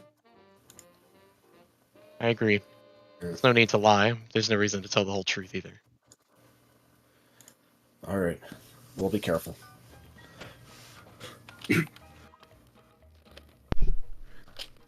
Alrighty. What a music Snooze. pickup! Yeah, right. Radio's still going. I mean, this is all playing Maybe- through the Fortuna bar bot, right? We might get a better idea of what to do as we get closer. We're assuming that like they're still doing the thing, but so far we're only in contact with a couple members of the family. Plenty of time to think about it. All right. And then, I guess I should ask. I'm just making sure. Are you guys okay with me going forward to the morning? Yes. Yep. Yes. Awesome. Awesome. Push forward to the morning, fast forwarding to the moment when Nikki and Righty are like, oh, thank God, Zoot Suit, you are a godsend. Thank you for watching out for all of these guys. It would have been a nightmare if they got away again. You know what I mean? Oh, sorry about that. My push to talk conniption thing again. You're fine. Yes, I know what you mean. Are both of you up? We're up. I think Nikki's got a little bit of she's a little hungover, you know. Typical. I know, typical short legs, always drinking up a storm, you know. We should go be really noisy in her room right now. Honestly, it's like she's always yapping on our ears. How would she feel if we yapping in her ears at what time is? I don't know what time it is, but early in the morning after a hangover. I don't know. You're one to talk, he says, and he's like lighting up a cigarette. Hey, what is that supposed to mean? All right, look, He's I just grinning know what at I'm. him. Yeah, like he just starts going on himself. Like I know what I'm talking about. I'm always right. That's why they call me Righty. And this is what's waking up the rest of you guys, right? Like, I guess I'm like shouting and shit. I can't wait to bust his head. And eventually you guys come downstairs, and you know he straightens up a little bit. He's just like, there you guys are. I'm right. Let's get a head count. Come on. He counts. He starts counting, and as he's like counting, he's like 1, 2, 3, and he sees like the big bird, right? 3, 4. He counts you twice, right? That's pretty big. And then, you know, he goes down the line, he keeps going down, he gets the whole count. All right, everyone's here. Fantastic. He seems to have just, like, not known Thumbtack as a thief this whole time, speaking of, like, counts. He's, like, the only NPC that wasn't counted. The sheriff is, like, playing along with you guys, had said. He's still giving you guys that, like, side eye. It's just like, you know, I'm a lawman, right? Like, should I be going along with this? This doesn't feel right. Like, Oh yeah, I kind of forget that we've got very traditional law here. yeah, the sheriff, right? All right, maybe. But, you know, he's not like he's, like, against doing... He's lived here long enough. He knows, you know, do what you need to do to survive. He's not as religiously fanatical as the Templars are, apparently. You know, eventually they get out their ammo-less Timmy guns. And Nikki is, like, the last one out of bed who kind of comes up. She's still got her nightcap on, and she's got, like, a couple stray hairs. And she's just like, would you all please shut the hell up? You know how hard my head is throbbing. I swear, if any of you mess up today, I'm just going to start blasting. That's what I'm going to do, okay? Okay? So shut up and do what you're told. And then, like Righty looks back. He's just like, Nikki, I just got through the whole count. They're on board. Why do you have to come in and be a dick? Look, okay, I don't just go. Let's go. Just ring out the door. All right, you heard the lady. Let's go. Pushing you out the door. Definitely goons, these ones. Mind you, you guys are still kind of the ones leading the pack. They're just kind of behind you, namely on account of he's got to keep with Nikki more than anything. Like I said, short legs and all that. And what's weird is that as you guys are kind of like walking in the direction of Tumbl-Toes, and I can actually like move you to the map here. Let's see, where is No Man's Land? It's a token time. Alright. Oh, shit. Yeah, it's token time. Alright. You guys move through 2 of these craters for this first one. Following this trail. Now, doesn't seem like there's any more snipers or anything like this way. Occasionally, you'll see like 1 or 2 gobos in the distance. Though apparently they seem to be somewhat scared of these Timmy guns that the goons are holding, because they can just kind of like point them out in that direction. Even the sheriff kind of pulls out his gun and he's like pointing it out there, you know, like that kind of thing. The gobos don't seem to want to fuck with you guys. That's what the guns are for. To scare the gobos away. Gotcha. And of course, guns are scary. What are you, thick? Especially unloaded ones. Yeah. Hey, things are perfectly loaded. I don't know who told you they're unloaded. She just doesn't say anything. Yeah. She spoke too much already. Yeah. And then like he kind of like you hear him whispering to Nick, like, Nikki, did you tell them we're out of fucking ammo? And she's like, I didn't say shit. Maybe it was the new guy. Maybe it was Zootsu. Look, they're getting all up there. Maybe we should ask Zootsu.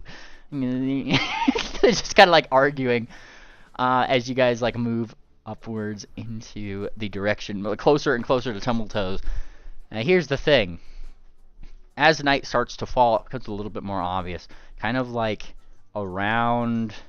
It's almost like a giant circle starts to become apparent as you guys get closer, like maybe go up on top of a hill. You see this like warm circle of light almost like around the outskirts of the city. Above it, where that, you know, like what seems to be lighting up that circle seems to be little insects, fireflies.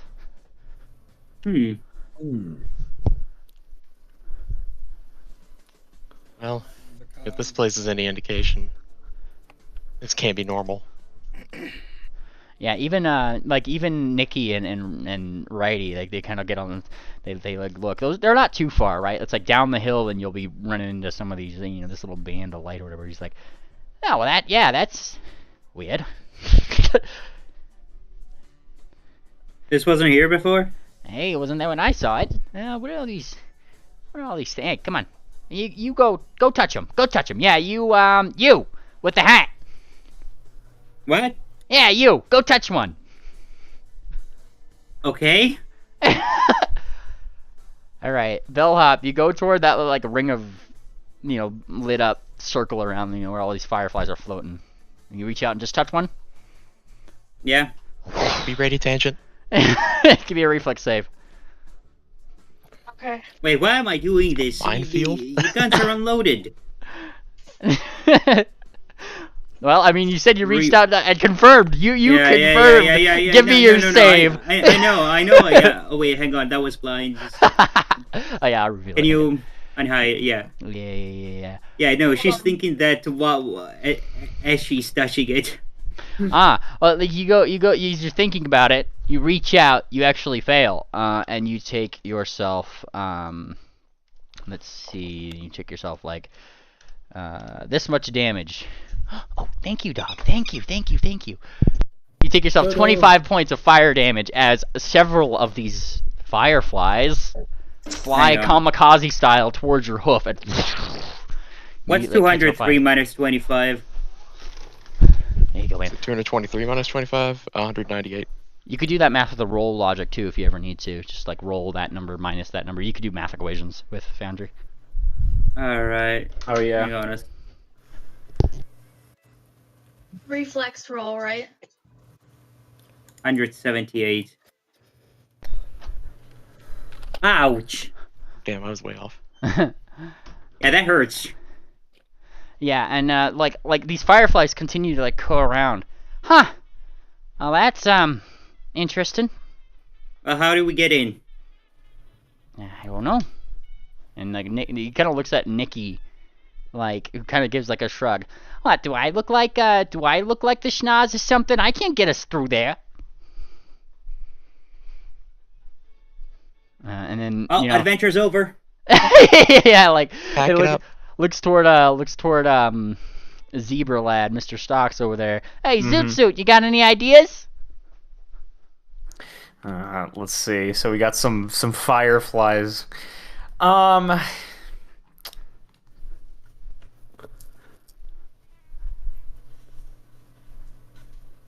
Should we just call out and see if they'll let us in?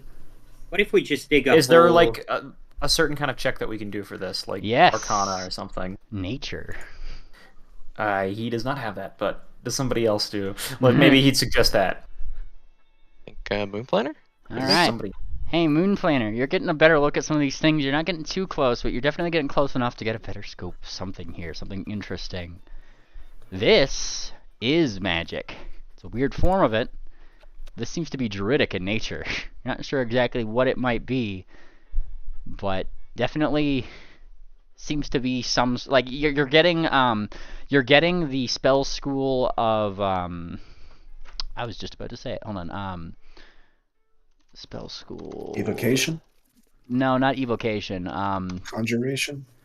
Hang on one second. Abjuration? Abjuration, that's the one. Defensive I magic. have an important question to ask here. Yeah. Is this a wall or a dome? Neither. It's just there's fireflies that are just floating around. Like I said, it's like Okay. you just see this, like the light is in a perfect circle almost that goes around from where you guys can see of the city. It just goes around it. No. I get it, but what I'm saying is, if let's assume Thingpone assimilates somebody with wings, can it just fly on top of it and just? Oh, yeah, I see what you're saying. Like, higher up in the air. Yeah, no, this is kind of like a dome. It just, Oh, okay. The biggest collection of those things are just at the ground level because that's where most things are. Seems like if they needed to fly up, they could. You definitely do see some up there. Okay, idea. Let's dig a hole. I don't got know a if that would shovel. work. Who's gonna dig that hole? Like I don't know. The fireflies are covering the city, right? I mean, it kind of like there's like a dome over, sort of, but it's really sparse up toward the top. Like I said, most of them are kind of like down on the ground level where most people are gonna be. Yeah, but they're not in the city. Yeah, they're not. Is there in the any city. way we can?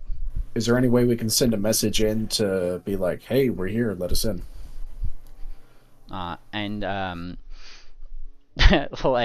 This is when Righty looks at Nikki and is just like, well, and she's just like, I didn't bring my device with me this time. Why are you always looking at me for that device? 'Cause you're always on it, Nikki. What device is it? It's fancy. They call it some kind of phone or whatever. I can talk and talk and talk and talk and talk through this thing over and over. I could talk all day, really. It's like one of my favorite things. And yada, yada, yada, yada. Wrap it up, Nikki. God Charge damn. to get the Magnificent Mansion right now. Now? Yes. Really? Phones. Okay. We have phones in the mansion. Tangent, you're still with us, right? Yes. Wait, what? Could you possibly work your druid magic and maybe open them up for us? I was wondering about that too, yeah. Yeah, Oh. let me roll a d20. Yeah, give me a nature check first. Tangent, give me a nature check. Oh, okay. Nope, I think those phones might be internal only. Wait, are those phones internal only, Mimli? Well, it's for me to know and you to find out. But Certainly. I want to see. It's a Tangent's- different plane. Well, we never know until we try. Yeah. We have phones. Tangent, True. you're looking at this magic. You think that you could probably glean one particular way through it, but you have to know a particular language only known to a particular class. Hint, you are that particular subclass and have that particular language. Oh. So what does it say?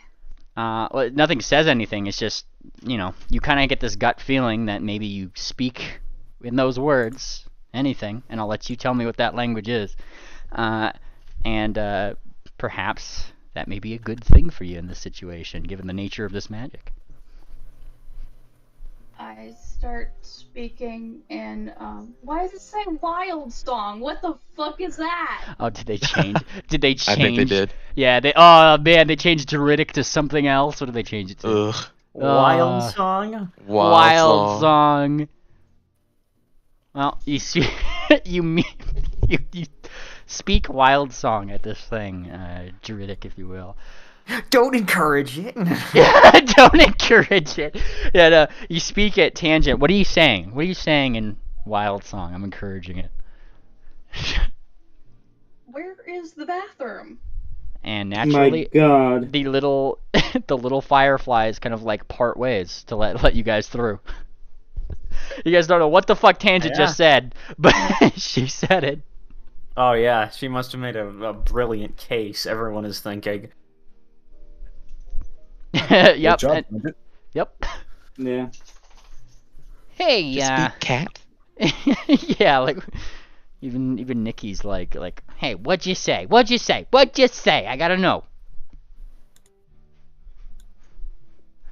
Don't be funny on me now. He's a quiet one. Yeah. Yeah. Yeah, she's talking to you. I'm talking to you. Hey, down here, me, Nikki. Can't you see me? No? Oh, what? Um, She kicks your shins, Tangent. Seems to be a Kick short her thing to do. She? What was that? How big is she? She's a short leg, so she's like tiny. She's small size. Oh, okay. Tangent's gonna continue to act like she can't see her. Oh my God. God. Boy. Yeah, Honestly, based. and Righty kind of just like forehead to hoof here is just like, oh no, now you've done it. And Nikki's just like, hey! You acting like I'm invisible. Hey, you acting like Nikki's invisible down here. You know I oughta. And she just starts clicking her gun. Like she's making pew sounds with her face. Like she's pew pew pew pew. Yeah, take that. Take Nikki's wrath. Pew, pew. my I'm not sure God, this what have family's you doing done? so good. You guys are doing this as you're walking through. Nikki's Just not. reach over and take her gun. My Timmy gun. Wait, what'd you do with the Timmy gun? Roll? No, he just kind of yoink it away. Like a kid taking a kid's toy. Yeah, it's I'll be Nikki care- immediately runs to stocks. Zoot, she took my gun. What do you expect me to do about it? Go to beat her up. What, you acting like she's some kind of saint over here, Zoot? Hold on. Remind me real quick, actually, who did steal the gun? Who did steal Tangent. Nikki's gun? This is difficult. You know what? He'd actually just say, I don't know, I think this sounds like your problem. Saint Tangent surely knows what she's doing. It's just like goes over. All right then, bitch. I'm gonna take your crown, and she jumps up onto your back and tries to start going. No, Going for your no, crown. No. I'm the only princess around here, okay? My name's Nikki. Alright, make the roll, Beamley. Oh boy. Oh my God. And it's Oh, her God. birth month? Just Let's see. Oh my goodness, I have to pull out the table, if you will. Just It would turn be that Timmy gun into a balloon acrobatics animal or and be done with acrobatics, it. Right? For athletics? Yeah, give me your athletics check, because that's what really matters. I'm not gonna bother rolling Yeah, I was theirs gonna until. say, I figured it would be athletics versus athletics. Ain't no chance. Oh God. It's I'll- not gonna be a strength check. Plus, like it would be. This would be hers at most. And she's not trying to break my OC, and it's not thievery, so. No. Like you just, I'm not sure what you're doing to you shove her off or whatever, but she jumps on your back. She just go for your crown and dreadfully fails, critically so. My spine can bend in like 4 directions. I heard the Mario elevator in the background there. And And Nikki is just like, huh, huh. You know what? We're gonna see what the boss says about this one, huh? You know, I'm pretty important. I'm Nikki. The boss loves to listen to me. You know? Wrap it up, Nikki. And she hangs her head. Say the line. Yeah. Say the line, Nikki. You know, like Righty actually like looks at you, Moon Planner, and just like out of like trying to do it out of like the eye shot of everybody else, he like offers like a fist bump, like like a fist bump there. Nick goes, "Oh, it's okay. You want another toy?" He gives her the No. Fortuna's plastic crystal ball. Oh my god. What am I my supposed to God. do with this? And she starts like looking at it. It's actually pretty cool. Look at it closely. You can see the future in it. Oh. It was given to me by the very famous Madame Fortuna. Give me a deception check. Well, I guess it's not really What do you mean diplomacy. deception? No, that's totally diplomacy. That's not a lie at all. Like Oh my god. Just I mean, smash the in her very famous face. part is kind of a lie. I'm pretty sure Madame Fortuna's pretty famous. Yeah. She seems to buy it on account of like, I mean, there's bots here with Madame Fortuna's face, right? She's kind of looking at it. Huh. Yeah, Nikki will vibe with this for a second. Hold on. And she just starts like looking at it. She's like turning it. Like as you guys continue on, this seems to have distracted her. It's her own little fidget spinner here. Like those balls that kind of levitate that you turn around. Yeah, it's got like that. Like there's still some like it's plastic, but it's got like some novelty to it, right? Where like there's probably some play smoke in there, a little magic smoke or something, right? You know those balls that they don't look like they're spinning as you're Fushigis? like, rolling them around? Right? She's got herself a fushigi, a giant one. I mean, giant compared to her. Yes. Now, Heck, I mean, yeah, it really is. How like she wore short boobs? Is she like unusually short? Yeah, she's shorter than Duck, and that's saying something. Oh. Duck's already small. Like, think Shetland pony legs, like very tiny. She's a little fucking munchkin. She's a little weirdo. She is. She's Munchkin. One might assume if you look at her, she might be part Gobbo. Could have guessed. Okay. A gnome, if you will. They live in the bushes. Peck pipes up. Well, if we're all satisfied.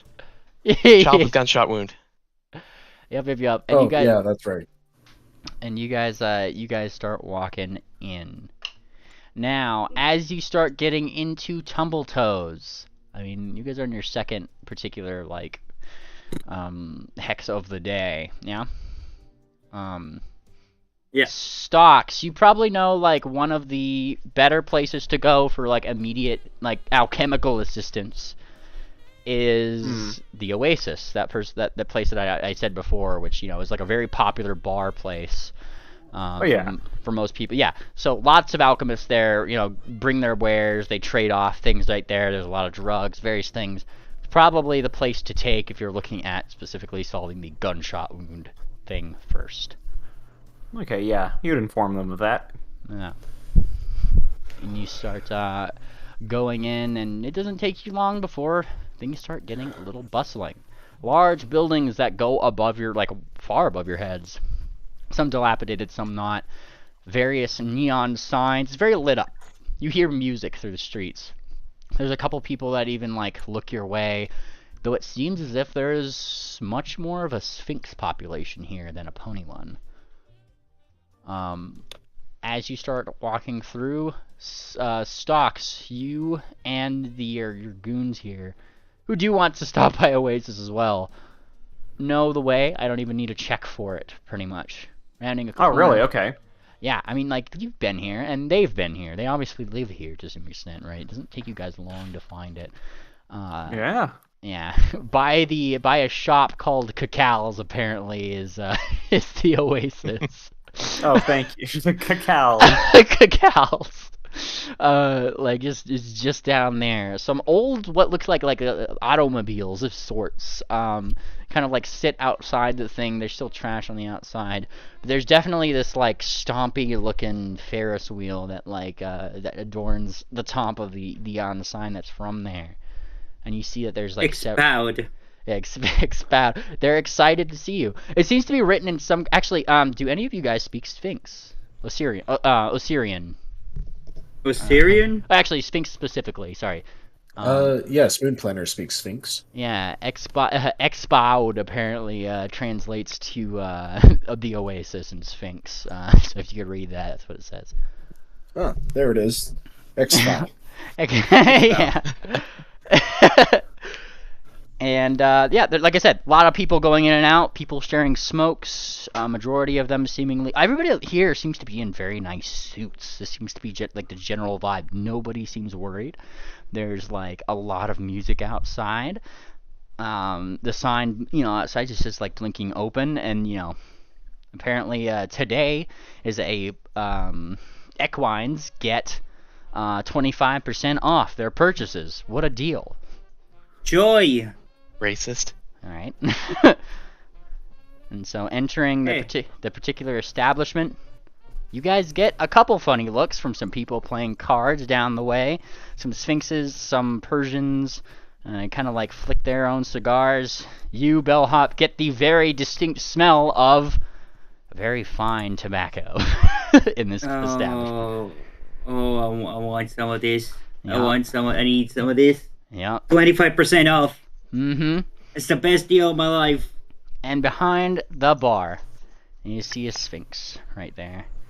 He's making sure it's disinfected, the whole 9 yards. Not like a dirty, like a lot of the dirtier bars that you probably expected to see around here. I mean, like, a barbell was certainly as clean as she could be, but these seem to be like I said, alchemical concoctions meant to make them sparkle and shine. And that's what they do. Kind of sets the things down. Yeah, what can I do for you?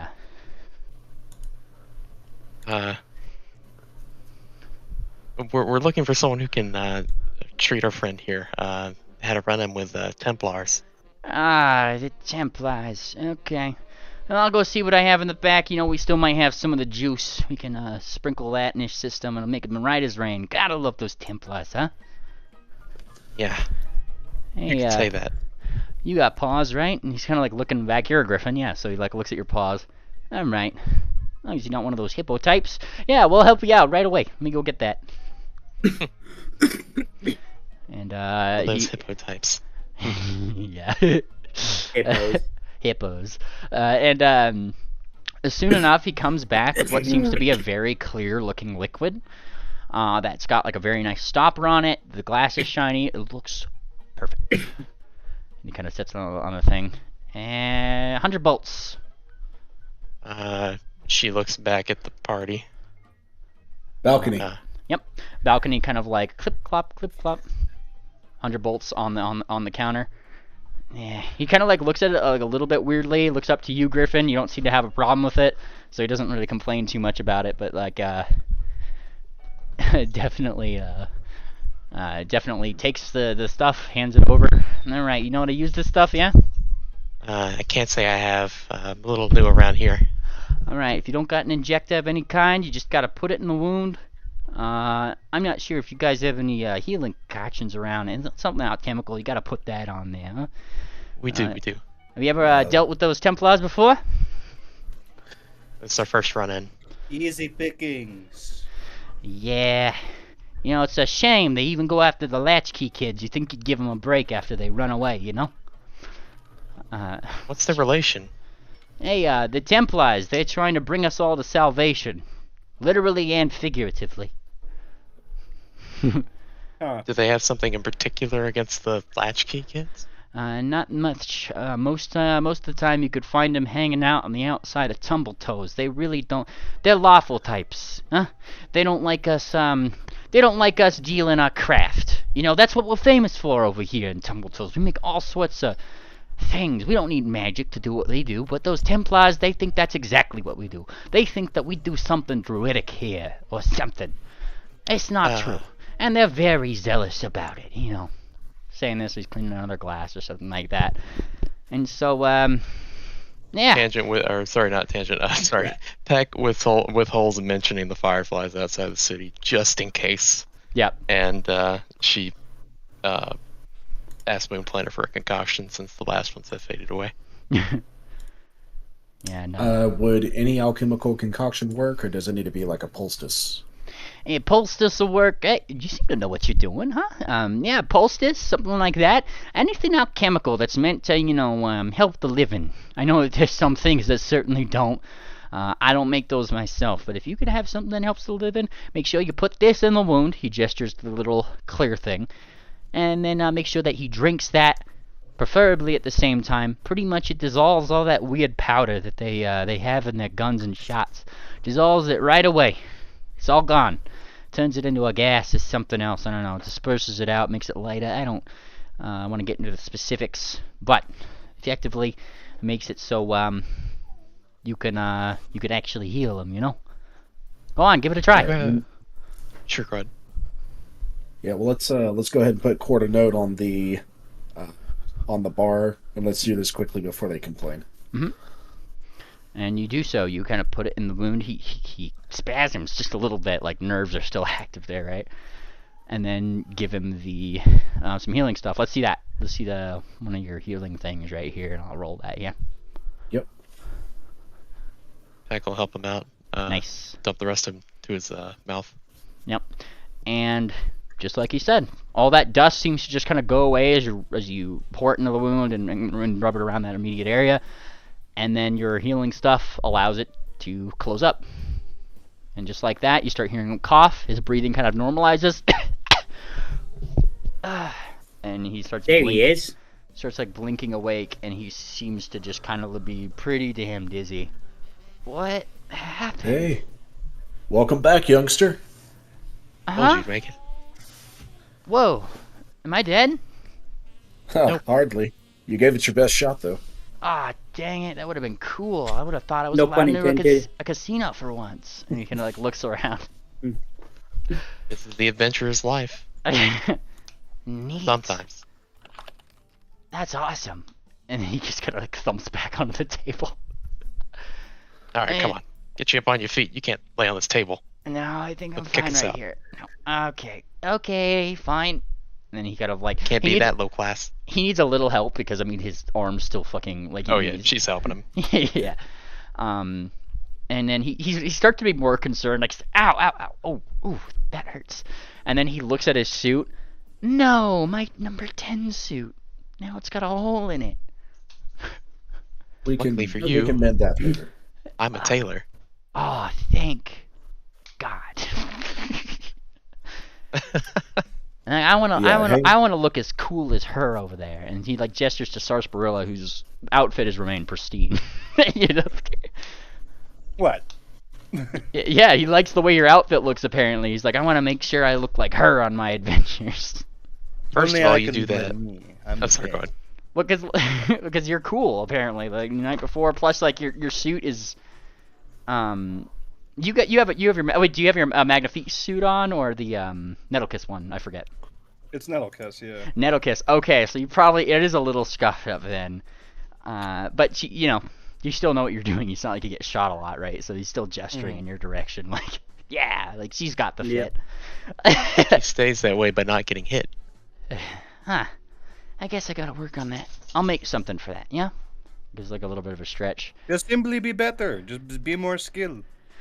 I suppose. I should tell the other kids that. He kind of like mutters to himself, skill issue. I like that. That's a good saying. Hell no. Oh boy, we've got a zoomer in the party. He starts dancing. Oh no, he's emoting. Yep. He's Default emoting. dancing. Yeah, Here he goes. He has to stop after a little bit though. He's just like, I'm doing my dance. Ow, ow. Okay, I'm stopping my dance. Ow. Take it easy. Anyway, Quarter, go check in with Half Note. He's been worried sick about you. Yeah. He's like just outside, and that's where he goes. Hey, he says, and his brother's just like, oh my God, they got you better. Oh, and he gives him a nice big hug, pulls him up, right? God damn it, you gotta be more careful. You gotta stick around somebody who's gonna protect you if you're gonna be out here with us, okay? Sheriff kind of has this like he's a little bit more stoic about it, but you can tell with ye who have trust no one just offhandedly. sense motive or not, like he's happy. He's happy about the situation. It's good to be happy. Yeah. Out of Matt? character, I'm really impressed with Quarter Note. He took 103 points of damage. That would have been instant death for anyone less than an adventurer. Yup. I mean, He yeah. better get- Peg better will look get at you, some give you a XP wink. Yeah. GM, he better get some XP for that because he was part of the combat. Oh hell yeah! Like, I mean, he was somewhat low leveled on his own. That's why I didn't just wake him up when you gave a health potion on top of the various other things. But like, I mean that's a hard hit for somebody his level. You know. You know what they say? What doesn't kill you makes you stronger. Exactly. Now, somewhat ruining the happier times. There seems to be a little bit of a mumbling. Somebody's walking down the street. Some small, looks like some little girl, effectively. And as she's walking down the street, people seem to be avoiding her. She actually walks straight into the oasis. Hey! She calls out to the bartender, like, I want something to drink, she says, very sassily. For somebody her age, it seems. There goes the neighborhood. Oh, yes. Hmm. Come on! My daddy said that I could come here to get something to drink, but never I want to! I She hate this Oh. person. stands... Oh. Right away, Miss Bell. Right away. Immediately goes Wait, what? His bell. Huh! And you say, like, you say, wait, what? And her little ears twitch. Shut up! I don't want to talk to you. Huh. Give me my drink. And she, like... Excuse me, miss. Is a pony talking to me right now? No, I'm not talking to you. Get out of here. I don't want to see you anymore. And, like, everybody else is, like, not arguing. Like, they're literally, like, looking at you, Bellhop, like you just said the most racist thing that they've ever heard. Wait, did I say something? Like, you didn't say anything like that. It's just, like, they're literally, like, looking at you, like, with, like, an aghast expression that you reacted to her specifically in such a way. Do I have a blemish on my, is there a stain on my jacket or something? Bartender, get them out of here! And bartender's, like, looking at you guys, like, a little spooked. Hey, you guys might want to get out. Go. Yeah. I should have Yeah, I show myself. Is this the boss's daughter?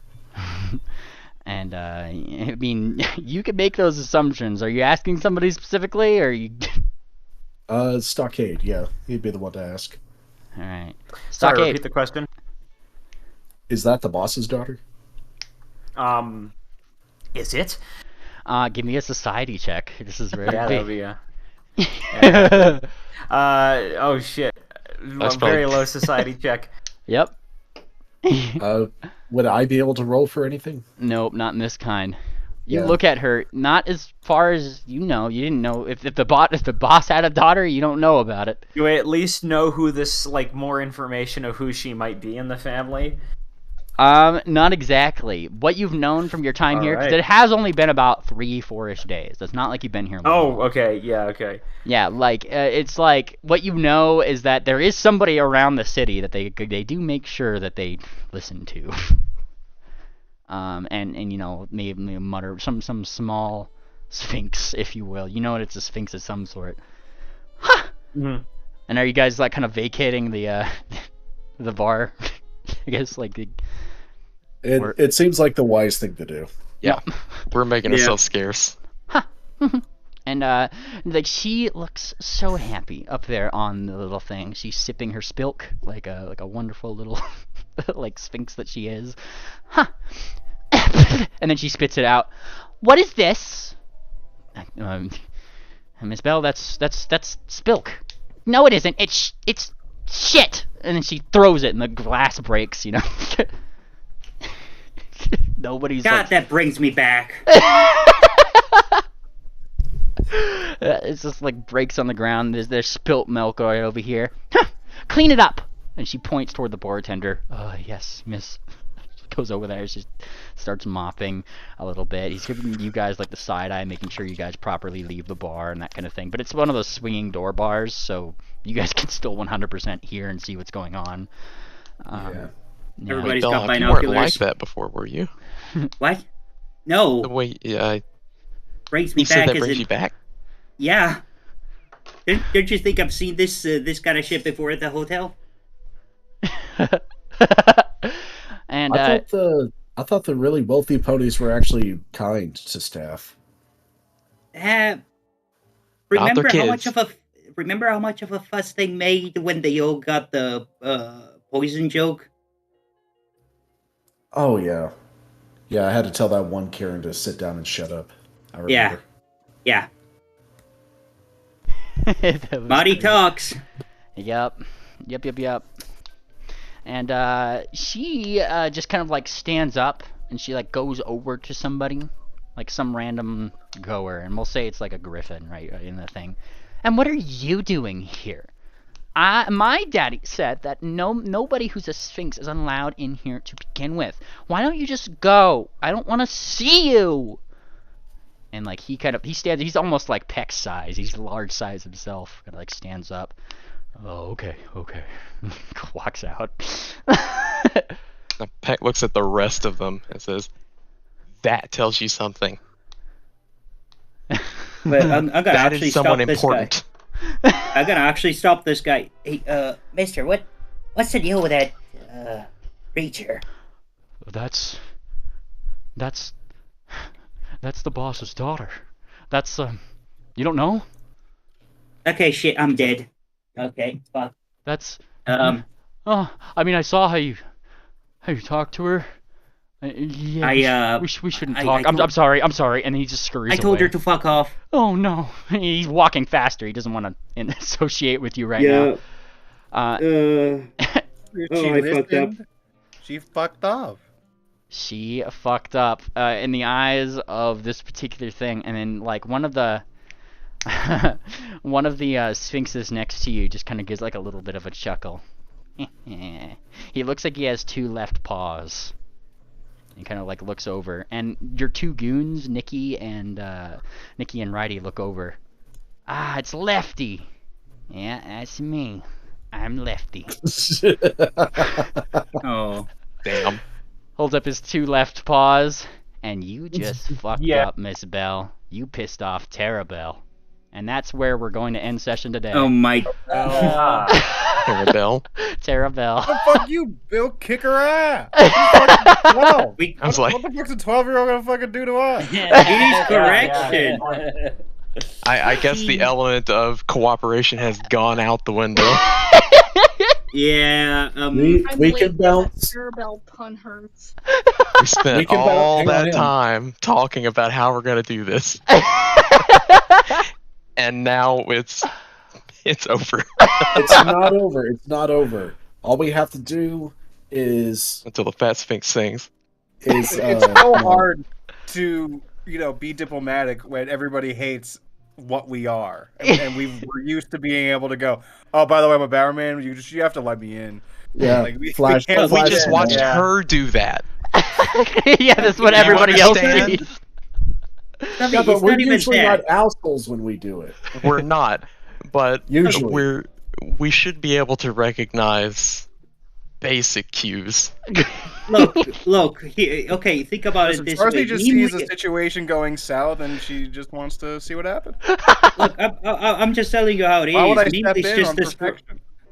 Mimley's just describing the scene, right? Mimley's just describing what's happening, but to us, maybe we're just, we're just there sitting at the bar, not even noticing that this fucking kid is just strolling up to us. So as soon as she comes in, and she just goes, just tells me to fuck off. What's the logical reaction? Just shut the fuck This up. is true, fucking- but the first thing she did was enter and yell.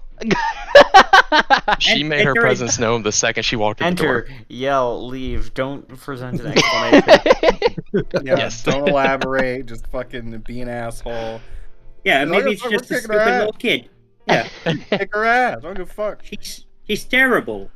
Me and He's Moonpie definitely are gonna terrible. fly this bitch up 500 feet and drop her. I don't give a fuck. Oh, I You love guys did it to an old man. I don't put it past you. I love Jarabelle. She's so smug. I don't know if y'all saw, but I think she looks like Darla Dimple. Yeah. Yeah. Yeah. gotta be good. I kept telling Meme, look, you gotta make this the Darla Dimple. All right, I'm gonna go ahead and push